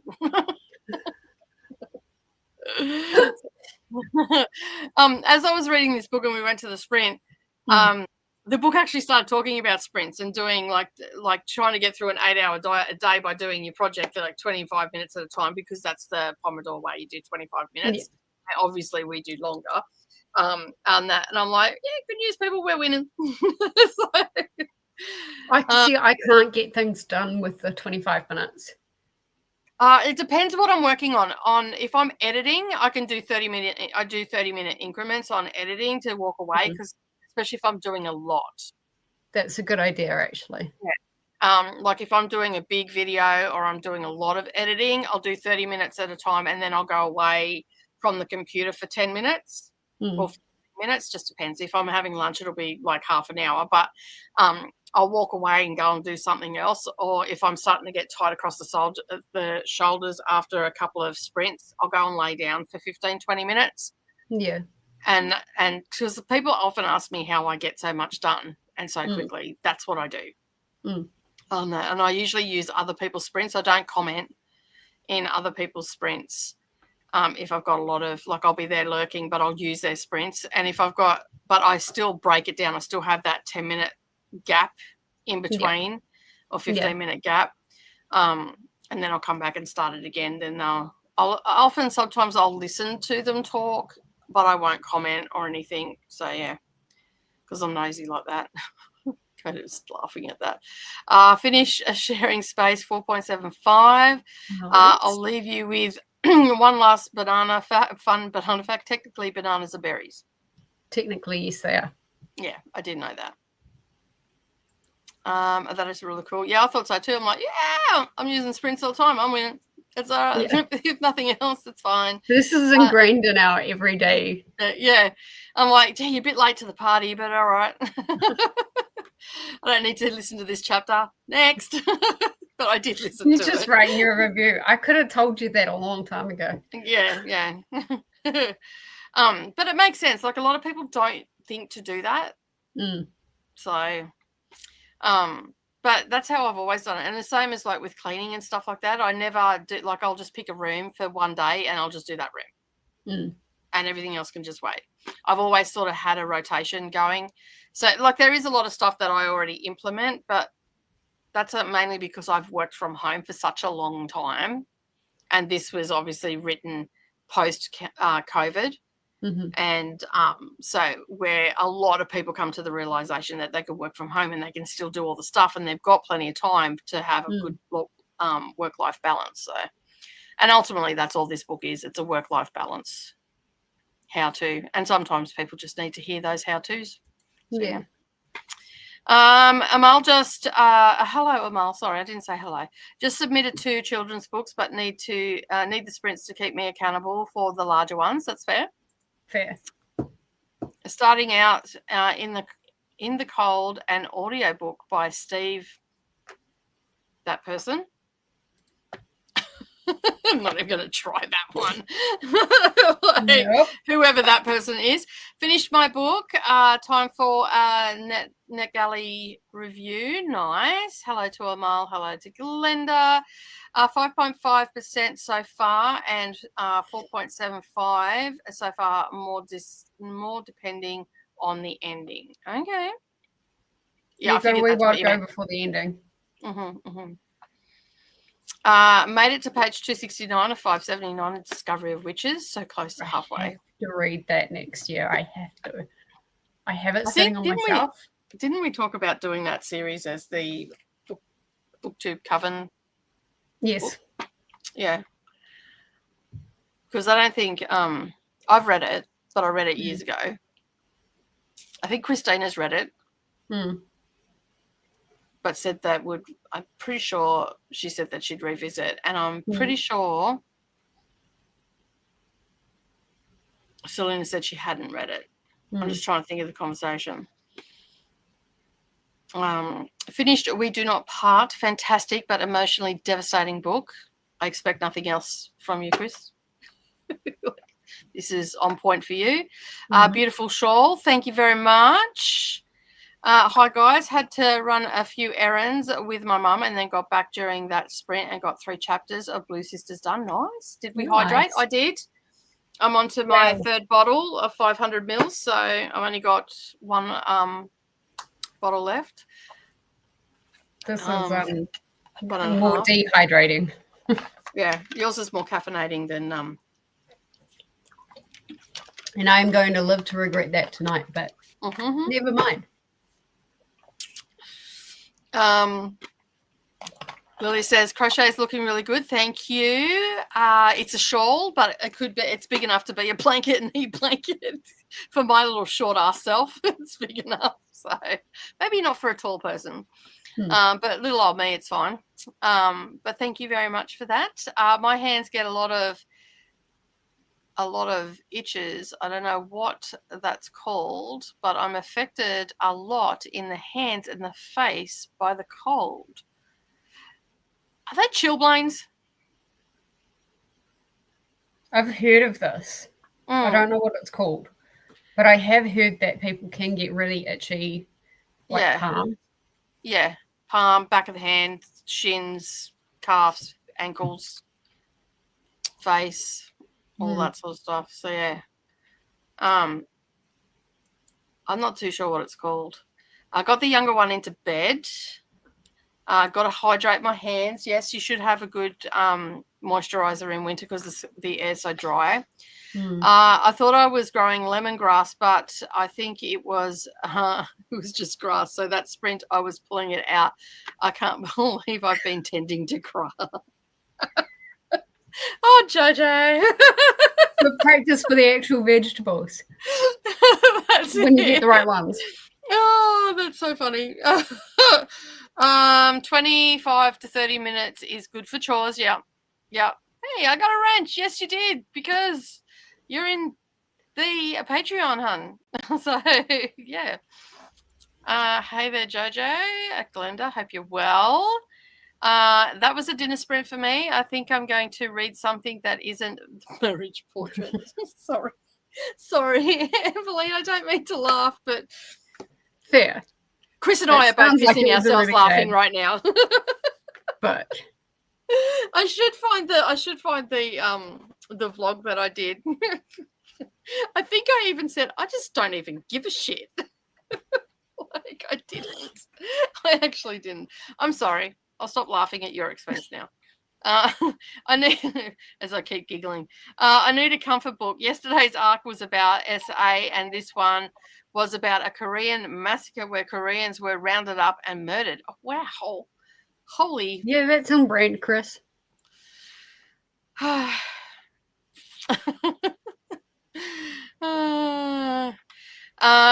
doing good here, JJ. Unlike you, Nicole, when I'm busy, I don't comment much. That's how I finish my book recently. Yeah, sometimes you just gotta get stuck into it. I'm generally here. I give you a thumbs up and all that sort of stuff, and I'm generally just lurking in the background. And and sometimes I'll sprint hop, but in other times I'll just hang on one. Like generally on yours, Jess, on a Tuesday, I just hang on yours because I'm actually editing and I don't sprint hop, because I find if I sprint hop, I get sidetracked. So if I've got a lot to do, I'll just stick at one, and then I'll go and watch replays and stuff if I've got stuff to do any other time. I find for things like a Thursday, like I'll sprint hop, but I won't really comment. Yeah. Yay for finishing, Courtney. A great progress, Amal. I need to read Discovery of Witches still. Okay, maybe it was the other way around. Saluna had read it and you hadn't. I was just trying to think, because that was months ago when we talked about that, and that was over on the Craft channel, wasn't it? I can't even remember where we talked about that. I don't know. I just remember once when I think it was the first time Saluna came onto your channel for sprints. Yeah, so it would have been here. You talked about making When the Moon Hatched, the first book. Yeah, to read. Yeah, because we were waiting on it to come for me, so that'll be the first one off the. Because you read that? You read that in one day. Yeah, I'll reread it at a more reasonable pace. Rate. Yeah. Yeah. I think one book for the entire month is plenty. Like, or even every 2 months or something. Like, because I mean, let's face it, we've got a shit ton of stuff on anyway. Yeah. Yay for finishing. We will get back to you on that, Christina.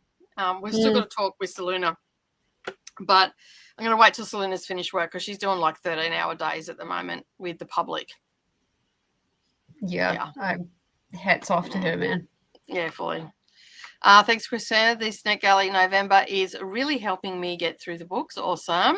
The shawl is really pretty, Nicole. I spent a crafty time yesterday crafting. I was proud of myself for that. Nice. I missed those sprints. I'll be back in December.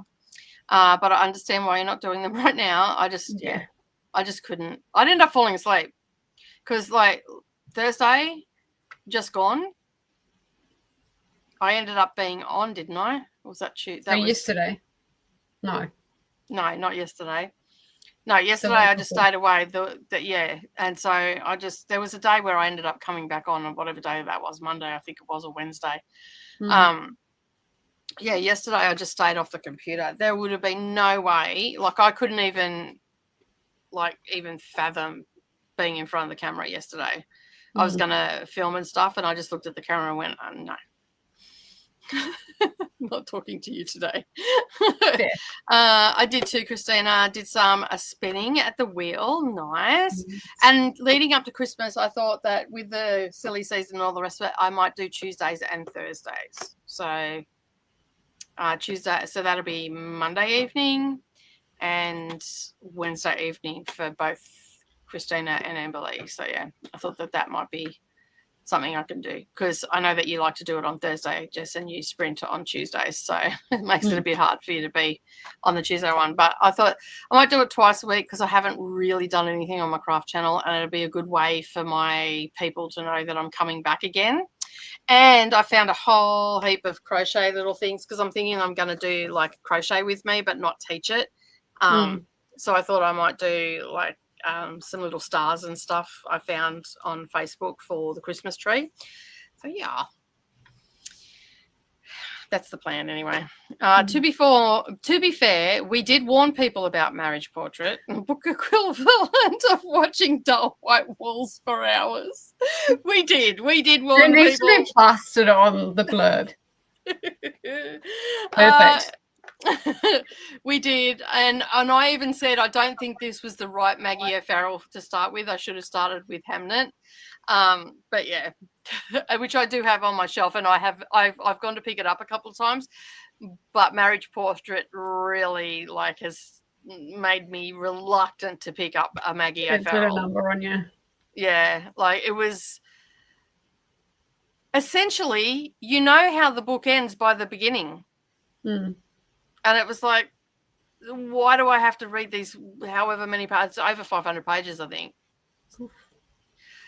So why do I need to read this? Because you've already told me how it ends, essentially, because it's based on actual events in history. And, I mean, yeah. It'd be great.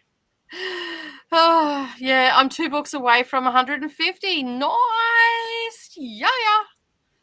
Hopefully I watched it done by the end of the month for you. I watched the Women's Prizes vlog too. I guess I must have forgotten your discussion about it. Yeah, I had a lot to say. Chris and I both had a lot to say on sprints and also on that vlog. Oh dear me. I will say hi and do my thing, and then hope I make it back to say bye. Yeah. Ooh, I have When the Moon Hatched. I need to get that. Well, the first one is going to be When the Moon Hatched. So yeah, because both Seluna and Jess have read it, but Jess read it really fast in one day, and I don't think you can appreciate a 500-page book.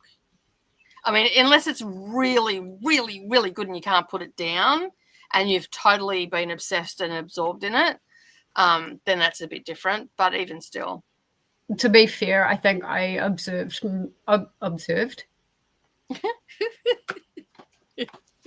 It's getting to that point in the day. I think I absorbed maybe 30 to 40% of it.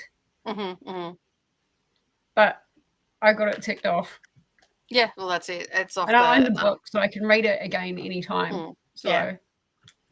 I have a pretty one. Selena brought me the pretty one with the sprayed edges. Aww. That's pretty. I love it. I signed up Nicole and Jess for Trauma Readathon. What? Hey. What? The more depressing a book, the more points you get. If you read the depressing book twice, you get bonus points. Jess and Nicole are hosts. Nice. Go, Chris. Good on you. Did you just like make that up and you're like, hey, this comment right here is our discussion. And there is no discussion. Yeah. Just so you know, I thought about this and you're doing it. That's what that discussion is. Yeah. People is tiring. Yes, it is. Yeah. That was Wednesday for you, or Tuesday. Tuesday for me, Monday for you, and Thursday for me, Wednesday for you. And Amber Lee, it makes sense you forgot about marriage portrait discussion. The book was meh. So yeah, the writing is not bad. No, it's not bad. I mean, Maggie Farrell can write, but the story overall, just don't care. Yeah. And evidently you don't either. So, and you're not alone. A lot of people, didn't like marriage portrait on that. We do have a lot of crafting to do before Christmas. As soon as we decide what we are going, that is what you're going with, like what you're deciding on. Nicole and I do disagree. Yes, we do. I adore Trespassers. She thinks I'm out of my mind. I adore Western Lane. She adored finishing Western Lane and never having to read it again. This is very true. But there are a lot of books that we do agree on, and we definitely agree that all the judges this year were off their rocker thinking that these books that we read were witty, because they were not. So, and Chris and I met because of the Women's Prize for Fiction, and so that's how we met. So Chris, when is that readathon? I need to put it in the spreadsheet. Yeah, when is that readathon, Chris? And also, can I just be like a motivational support person and not like actually You'll be the counselor to get everybody through the books. Yeah. So how does that make you feel? We'll do it in December so people can be depressed over the holiday season. Oh, go Chris the Grinch. I love that. Oh, nice. Yeah, we're thinking of making boxes, but we may not have enough time. If you're looking for like little boxes, you can recycle. I've got 2 videos on my craft channel. Way back when I started in 2018, of how to turn your old Christmas cards into little trinket boxes. Aww. So you can put like gemstones in it, or you can put little bits of jewelry in it or something like that, and you can use it. The tutorial's there. Now just remember, the phone that I was using, I had to project my voice. So I should go and put a disclaimer, turn the volume down, because YouTube volume has improved since then, and I use a different phone now, so I don't have to yell as much. So, yeah. Disclaimer. Yeah. Okay, I'll be doing December's next week. I'll be sure to add it, and Nicole and Jessica are hosts, yeah. I will never comprehend describing 8 lives of a century-old trickster as witty. I know. Like... Okay. What is SMDH? Or am I just brainless right now? I mean, I am brainless right now, but I don't know. I don't know what that means, but there's one section. Okay, if you know about your history, you know that the Japanese took a lot of other Asian countries. Oh, shaking my damn head. Took a lot of women, and they took them to Indonesia, and like there was a lot of stuff that went on in Asia in the Second World War, and Japan were quite brutal. with torture and all that sort of stuff. But they also rounded up women from villages and stuff like that, and then used them as sexual slaves is the only way I can describe it. That. And basically in this book, and they also used opium to keep them sedated so they could keep having their way with them. Okay. So in this book, this witty book that the judges described as witty, this was depicted in such a graphic manner that it even explained the bruising that they had down there from repeatedly being sexually assaulted. Now, in my mind, this is not witty. It's not even banterish. It's horrific. So I'm not entirely sure what... Very detailed. Very detailed, like very detailed. There is historical records for this and things that they did and how they tortured them and all that sort of stuff. The Japanese people are a cruel people, and they have cruel, like back then, were cruel and very unusual with their methods of torture and stuff like that. My grandfather told me a lot of stuff that he learnt from relatives of his and all that sort of stuff and whatnot. And, you know, we've learnt about it in schools and stuff as well. So, but yeah, so to describe this book as witty was such a disservice to the book. Yeah. And the author as well. Like the author would have had to been sitting there and going, what the hell are you on? Like, did you smoke something before you picked this book up? Like, you know, it was terrible. Oh, big boxes to hold blankets in the lounge room. Okay, that makes more sense. Cool. I thought you meant like gift boxes and stuff, because you can adapt it to like even though I'm using the Christmas cards, you could adapt it to bigger boxes. That book had some of the most painful and depressing scenes, but the judges rave about it being witty. Don't want to be stuck in their heads. Their lift or elevator. Shaking my damn head. Thank you. Did they read it? No, I don't think that they read it at all. No, honestly. And it's the same as Dog of the North. Everybody the people were saying that it was about a dog. It had nothing to do with a dog. There was a dog in it. Yeah. But it had nothing to do with a dog, and Dog of the North was a damn van. It wasn't even a dog. Like, so weird. And so I mean, I know I read the books and I can talk about them in depth that because I've read them. So I'm not sure. The comments about some of the books were so bizarre. They were like both me and Chris are going, maybe they just read the back. What? Like, it's it was just so weird. Doesn't sound witty at all. No, it doesn't, does it? The boxes would be the gift. Oh, okay, I understand. Maybe just dust jackets got switched with another book, possibly, but highly unlikely. But then they would have if they read the book, they would have known that it wasn't witty. So it wouldn't matter if the dust jackets got switched, because they would have read the book, and the damn book is not witty. And this is not about climate change. It has a little bit about climate change in it, but it's not about all about climate change. So yeah, to be honest, this book I thought sucked big time, and I can't even really remember it. And I'm so glad that it didn't make the short list, because it's not on my shelf. Vegetables, whatever. So yeah, anyway. No. It wasn't witty at all. Not even remotely. All right, we have got to the end of the comments. How'd you go with your book? Did you get much more done? You said you didn't read I literally just did a YouTube sprint. Yeah. That was it. My brain has said no more to anything with any intellect. Yeah.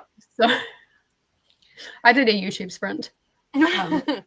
Yeah, I'm thinking I'm going to do a bit of Gilmore Girls, I think.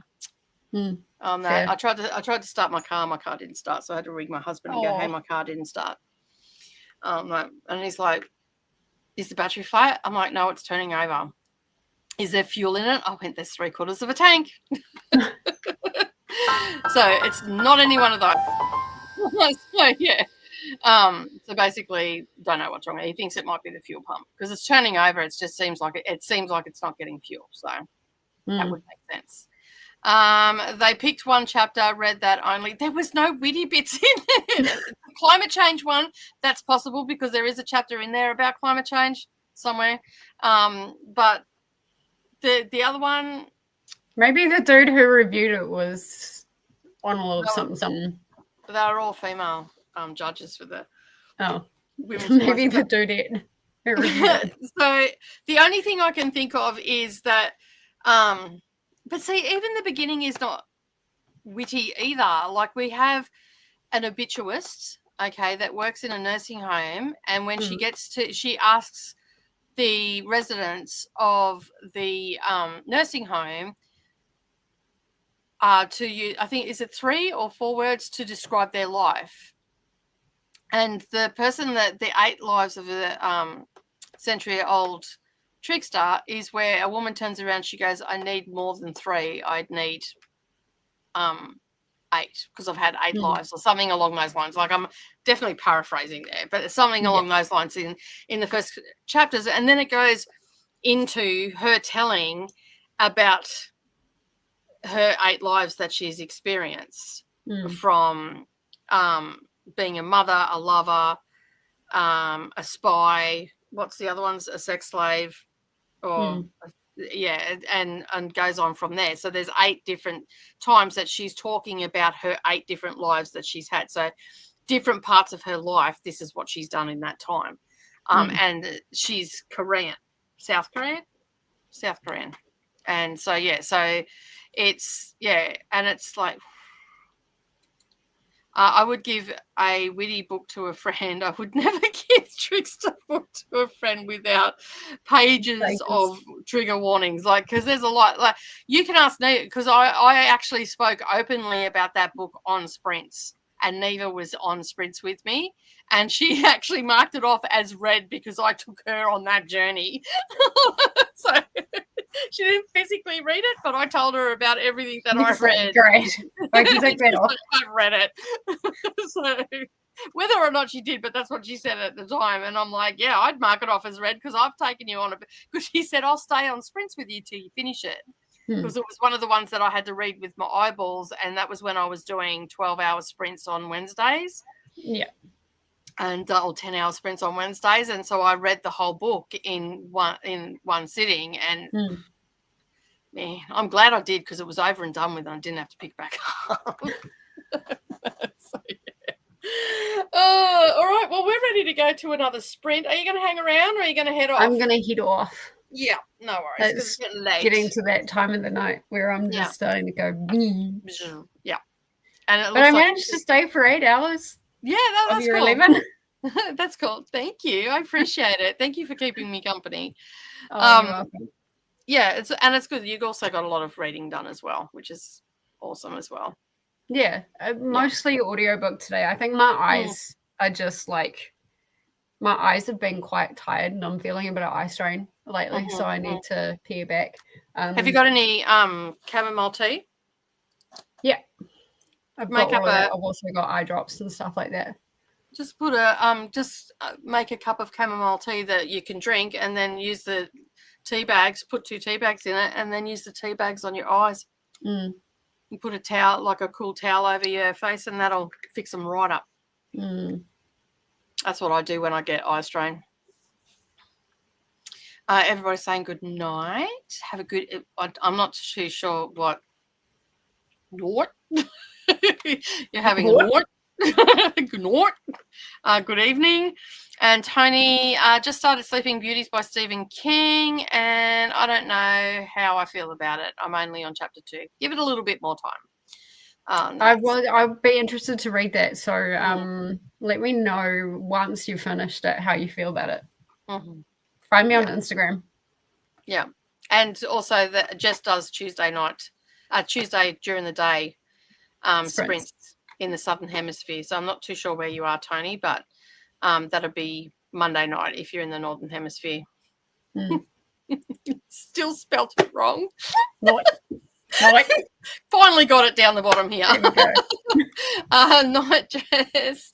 I read Trickster, Enter Ghost, and Brotherless Night in a row. That time was utterly depressing and traumatic. Oh my God. Enter Ghost is the most boringest book on the face of the planet. You think Marriage Portrait's boring? Try Enter Ghost. You might like it. I don't know. But anyway, I had no interest at all. I did not care about that character at all. I could not finish that book quick enough. But Brotherless Night, which was the ultimate winner, I absolutely love that. I gave that 5 stars, that book. Oh, well, that's good. But it was about a young girl during the Tamil Civil War, and like just all the things that happened around it and all that sort of stuff. I absolutely loved it, and it deserved to win. Like, that was the one time that I agreed with the judges that it definitely deserved it. Yeah, like it was well written, it was well put together, the timeline was great, the emotion in it, the trauma in it, the understanding of what was going on, the neglect by the rest of the world, because it was a 29-year civil war that happened in Sri Lanka, Pakistan, somewhere around there. I can't think of that, but somewhere around that region. And it's about the Tamil Tigers and, you know, what they did in their community and all that sort of stuff.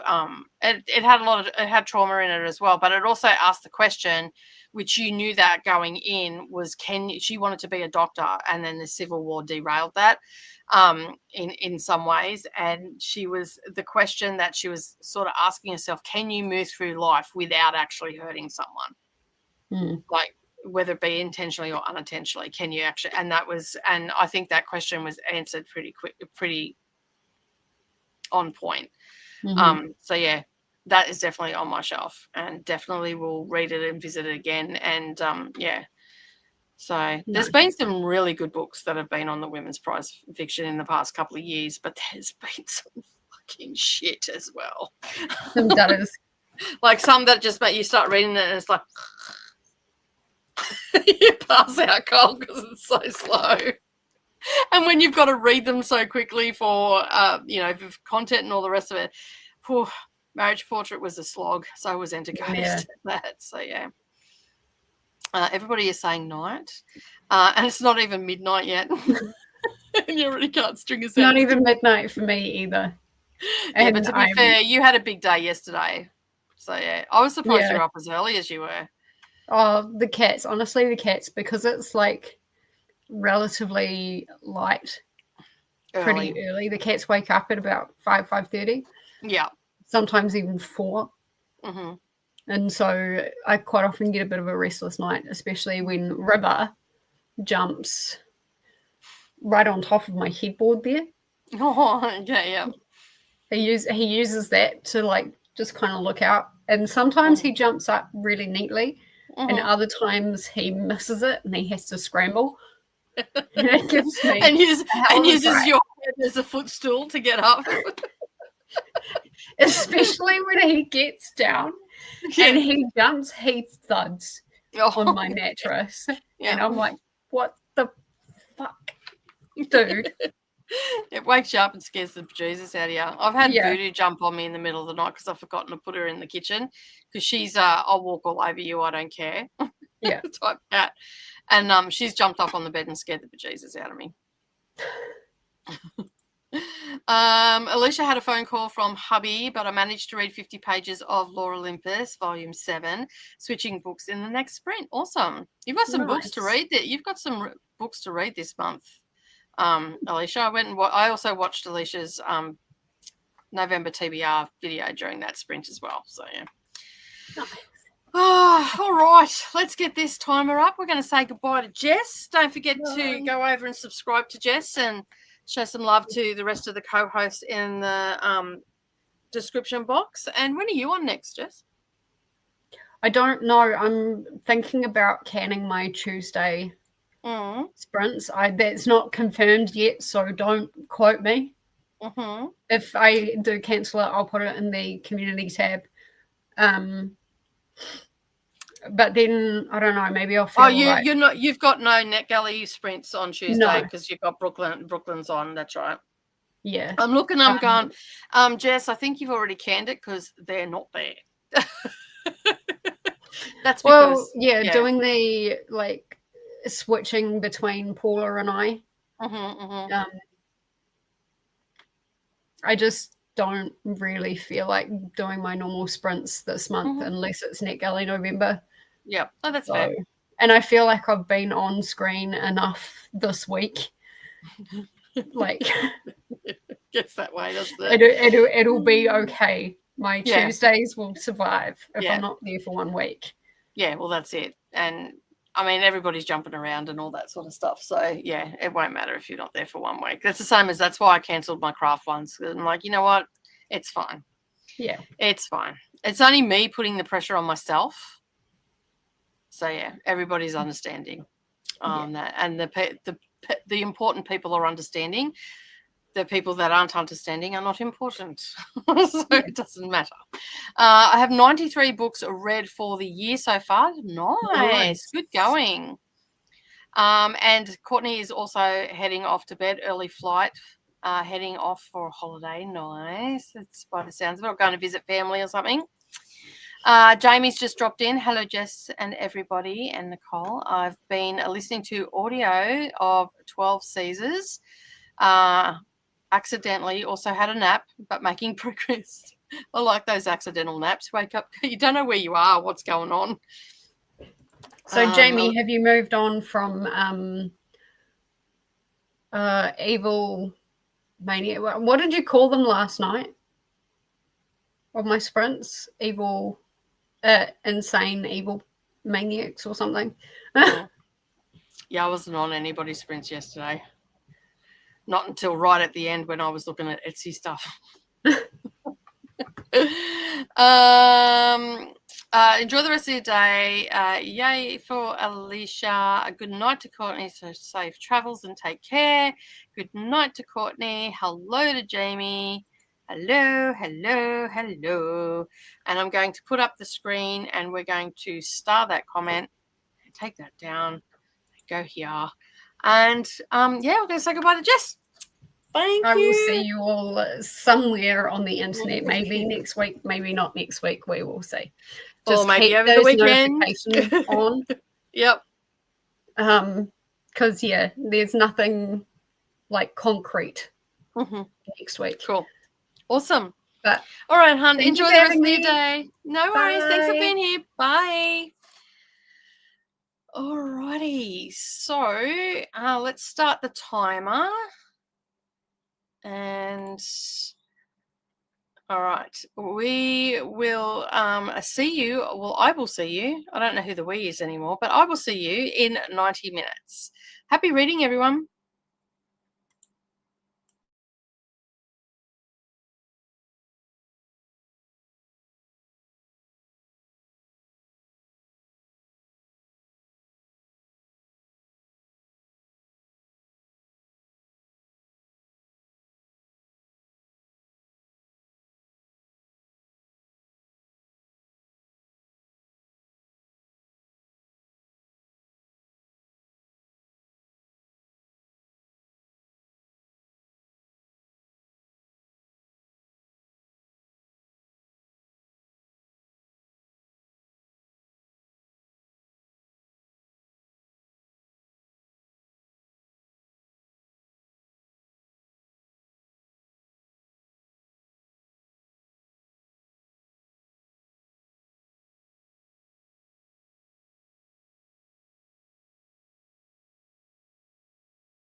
hello.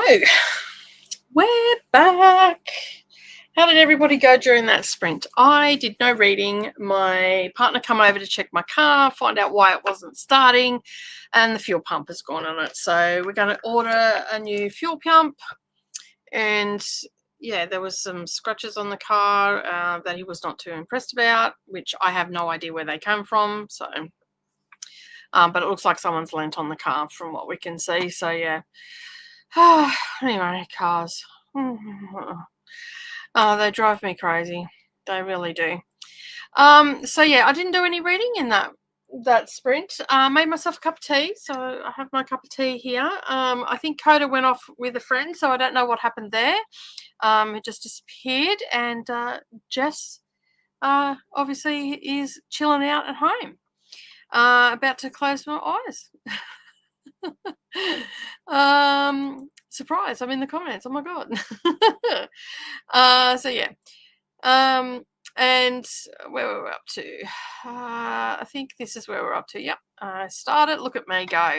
Jamie's saying, no, I'm not done with the book that Jess was asking about. The world is still in peril till I finish. Everybody's saying goodbye. Hello to Amber Lee.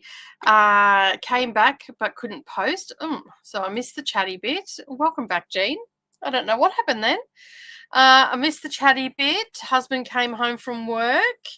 Oh, wait, I have a spanner. Yes, you do. I didn't realise you didn't have one. Same as Jojo as well, because all my Patreons get those.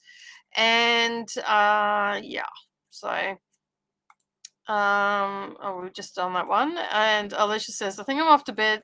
Eyes are getting heavy and I have a long day tomorrow with the kiddies, school, then to Mickey's very merry Christmas party event after dinner. And have a good night, everybody. Well, thanks for being here, Alicia. Thank you. Cassia is playing Mario Party and have you guys on my phone. Awesome. Enjoy your gaming. Good night to Alicia. Sleep well and take care. Andy said Chris actually doing Golem voice while reading The Two Towers. There's literally everything. That's pretty cool. And Ahtiya is also back as well. 50% into a mythical case of arson. I'll finish it tonight as I fall asleep or when I get up later tomorrow. A spanner is a wrench. What you call a wrench, we call a spanner down in this part of the world. So, yeah. And welcome back to Ahtiya. I hope you're enjoying your book, Ahtiya, from Chris. And hello to Ahtiya from Christina. Taking a break from NetGalley to work on Malice by John Gwynne. I am only 58 pages in and alternates chapters with 2 POVs. Nice. Welcome in, Jill. Thank you for being here. I keep ending a chapter thinking they are my favourite until I read the next chapter. It's a gift he has to suck me into both storylines. Nice. Well, that's good. At least you're enjoying both storylines because there's nothing worse when you've got a dual POV and one of the characters you just don't care about. Thank you for the sprints and good night, everybody. Thanks for being here, Jojo. I really do appreciate it. It's getting late in New Zealand now. Good morning, Haley. How are you? You were going when I went to bed and you're still here. Yep. Still here. 11 hours today. I'm on my last hour now, so we're going to do a short sprint and then we'll finish that up. And yeah, hey Christina. Christina is also heading off to bed as well because it is getting late. Leaving the playlist up. Thanks for hosting and no worries. Thanks for being here and doing all the things that you do. I appreciate it. When you wake up, Sash will be, you'll still be in the Southern Hemisphere because Sash will be sprinting. Remember to hydrate and wrap the like button up with some coziness too. Ahtiya got 60, switching everything around, got to 63% and looked up a few options for physical therapy to call tomorrow. Awesome. Hopefully you can find something. Submitted my review for Hang Kang book and now I'm back up to 90%. I'll wager a publisher will add something to my shelf before tomorrow. Nice. I'm at 66%. I haven't got out of the 60s. I'm trying, but I'm not getting anywhere because I keep adding stuff. It's all the things, you know how it is. I've got a doctor's appointment in this morning, so I can find out why my hands are so itchy and painful. But I might get cute since I'm leaving the house, and might motivate me to film a bit later. That's always a good motivator. Good night to everybody and take care. Hello from Glenda to Haley. That's why you get the phrase throw a spanner in the works. Yeah, that's where you get it from. And I say that all the time, just to throw a spanner into the works. And so, yeah. Reading X's and Foes and at 25%. Hey, Brennan, how are you? Hope you're having a good day. And hello to Glenda. Made more progress in the 12 Caesars book. I had to go back a couple of chapters to what I remembered before my unscheduled nap. Should finally finish this book tonight after only 13 months currently reading. I have to finish by the end of the year the Count of Monte Cristo. I think I'm just going to get stuck into that as soon as December rolls around. I think I'm about 2/3 of the way through, so I should be able to finish it. It's all good. It's actually me because I'm tired. I start to switch things around. It doesn't help that I keep suggesting books for you to request from NetGalley. No, it doesn't, but it's actually going to be helpful in the long run, I think. It's going to make for a much better prediction video and even more compelling if I manage, like between the two of us, if we manage to get a lot of them. So, yeah. Jean is heading off to bed. I've been hoping to read like 2 pages of Zodiac before going to bed, 700 pages. Nice. And we say threw a wrench in it, yeah. I spent that sprint watching Reindeer Readathon announcement. That's where I originally met Vanessa and Christina, I think. Nice. And leaving me up the TV on the TV. Well, that's awesome. I am going to have a look at it. I am not going to promise that I'm going to join, but I'm going to have a look at it. You know, I started the year with a readathon. I might as well finish it with a readathon. You know, and I've done a readathon every month except for October, I think, and March. Because I did TBR and boot camp in January. I did Battle of the Girl Bands, was it? Yeah, in February. Had March off. April I did, which it isn't a readathon, but I did the Women's Prize in March and April. Then in May I did Mayhem. And then in June I did Amazing Readathon. July I had off. Pick Pongathon in August. Mystic in September. October off. NetGalley November. And yeah, so 2 months out of it. So yeah, that's a lot. So yeah, that's a lot. That is a lot. I'm not doing anything in any readathon in December. Yeah, I don't blame you. I was just thinking about it then. I don't know if I want to.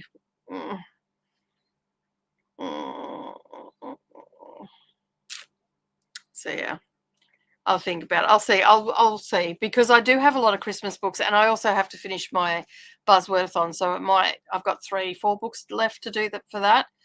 I've given up trying to film for it because I haven't read anything. So yeah, I think so, Jane. My boys are looking forward to it. Nice. The Women's Prize month technically is a readathon, yeah, because I do 16 books and I have a month to do it. I've only done Amazing Readathon and Leandra's in January. Oh, no shenanigans. I am going this time unless you really want me to. I always find them fun. Christina. Oh, maybe go to bed. I'm too tired. It'll turn into like a schmozzle for sure. Oh, dear me. So yeah, I don't know. I'm not 100% sure whether I do want to do a readathon or whether I just want to read Christmas books, because I also got something in the mail before as well. which is very exciting. I can't wait to read it. Yeah, so there's that.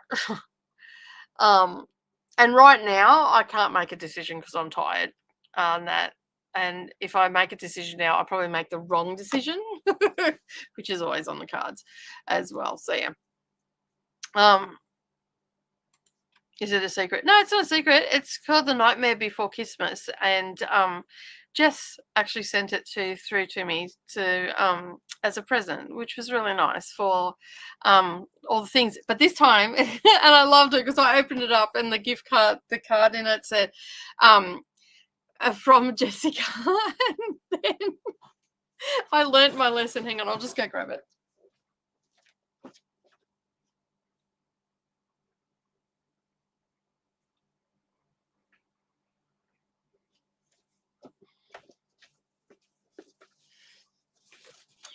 So that's what it looks like. And it says in here, Jessica, this Kiwi, I learned my lesson. And then there's a lovely little note in there, which was very nice, and I really do appreciate it, Jess. And I've already sent a boxer through to Jess as well. So I've got that to read, and I've got another couple of Christmas ones to read, which, hang on, I'll grab it.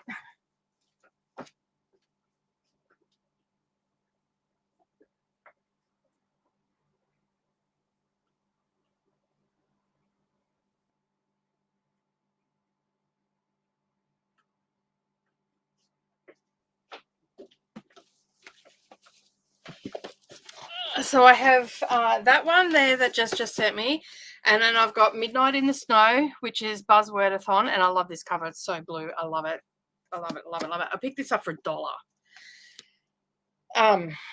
And Karen Swan has quite a number of, if I like this one, she has quite a number of Christmas books. So she has Together by Christmas, The Christmas Party, The Christmas Lights, The Christmas Secret, and Christmas Under the Stars, and they're by distributed by Pam Macmillan.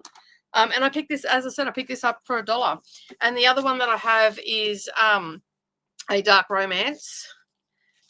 This one is How the Hitman Stole Christmas by Sam Mariano, and it's got the sprayed edges. This was from the Fable. So that's the inside cover, and that's the hard cover. So yeah. So there's no audio for book for this. So this one I'm going to just break it down and read a few pages each. Sorry, I just read the card that came with it. It's not going to lick itself. So yeah, so I'm going to read that in December. I believe it's on, I think it's on KU, this one. I'm not 100% sure, but yeah. But it's so pretty. And the cover, like even both covers, like this is the back cover of it. So yeah. So that was out of the Fabled box. So I think I've got 2 more to read out of the ones that I got, because I got it for a few months. And this is just to say thank you. This is the one I got at Christmas time, and it's not going to leak itself, so I'll use that as a bookmark. So yeah, so I have 3 Christmas books now, and I also have a couple of NetGalley Christmas books. So I'm thinking that I might just, I've not done December as Christmas. I do have the Count of Monte Cristo to read, to get that off my currently reading. So yeah, so I might just do a little bit of light Christmas reading on that. So yeah. But I love this cover. It's so cool. And it's by Sarah Rush. I don't know. So yeah. So you'll hear all about them. So yeah, I've definitely got to finish that one for this year's Buzzwordathon, and I've got a couple of other ones as well that I might be, which I have audiobooks for, so I can squeeze them in before the end of the year as well. I don't think I'm doing it. I may read, I may not. Do you want me to send you the link for the readathon in Voxer? No, it's all right. It's over in our Discord for the NetGalley November. Vanessa, because she's co-host, shared it over in the host videos over there, so I've already got it. So thank you anyway, though. I appreciate it. But I have only done a few bingo boards this year and Mayhem. Awesome. Well, Mayhem is definitely coming back again, and so is NetGalley November as well. So, yeah. Good night to Jean and sleep well. I sent the announcement on Instagram. Thank you. Sent on Voxer. Thank you. It's sent everywhere. I'll get it for sure. Now I have it everywhere. That's it. Exactly. All right. Now, let me see if I can change the timer. Pause. I think I need to go here. And then I go to timer. And I change it to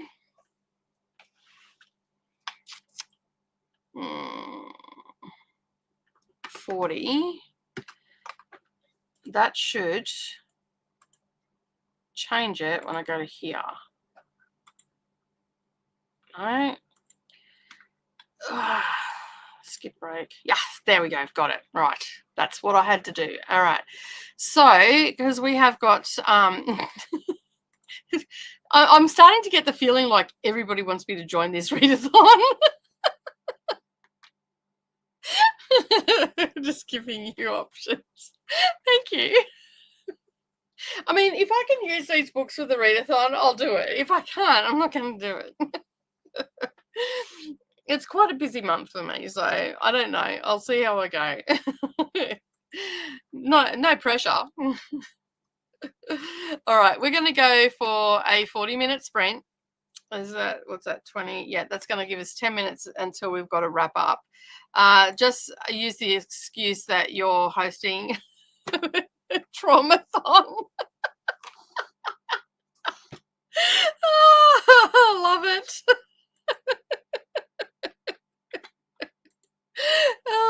Traumathon. Oh, you never know. Maybe that's what I should name the Women's Prize for Fiction. I could have done. Chris, you cracked me up. You absolutely 100% cracked me up. All right, let's get into our last sprint, and then we're going to head over to Sash's. So I'm just going to, where are we? Where are we? Here we go. So I'll get over to get that, and you will teleport over to there. So you don't need to go anywhere, or you can open up the pinned message up the top, which is the playlist. Open that up, find out where I am. As soon as I'm finished, it will start playing the next video, which will be Sash's. And so, yeah, all right, let's get this last sprint started, and I'll see you all in 40 minutes.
Hello, everybody. I don't know what happened with the timer, but it reset itself and it was only at 5 minutes. So you probably heard the little chimes go off a couple of times, but we actually have got to the end of our reading sprints today. It is only 8 minutes until Sash starts. So, yeah, like I said, I don't know what happened with it. I set it for 40 minutes, and then when I looked at it, it was only at 5 minutes and ticking down. And I'm like, what the heck happened there? So I'm not entirely sure what happened, but anyway. It is what it is, but we have come to the end. Ahtiya says they got to 74%. Nice. Chris says, thank you very much for the sprint, as always. Thank you, Chris, for being here. I really do appreciate it. Yeah, I am going to have a nice, relaxing night tonight, that's for sure. I'm about to cook some rice, and I'm having a Buddha bowl, chicken Buddha bowl for dinner tonight. So I'm going to go out and start prepping all that. I'm going to sit down, relax, and watch some TV and all that sort of stuff. I think I've got like a couple of audiobooks keyed up for tomorrow and all that sort of stuff. So, yeah. Also looking at kids' books that I read it now for some picture books. Nice. Jamie I have 2 of the 12 seasons left. We're close to being done with the book. Excellent. Well, I'm sure if you go over to Sash's, which you'll be automatically taken over there if you're in the playlist, and also teleported over as well, you'll definitely get some stuff read today for sure. But yeah, I am looking forward to just chilling out tonight, and yeah, I'll work out what I'm going to read tomorrow, and I'll finish off all the things that I need to finish off tonight. And yeah, I might actually look at some picture books as well, but I have got down to, where is it? That's not what I'm looking for. I'm down to 16 audiobooks now. So, and I've just done a review for a book as well. So that is awesome that is done, and I'm happy with that. So we are slowly ticking them off. That is the main thing, right? So yeah.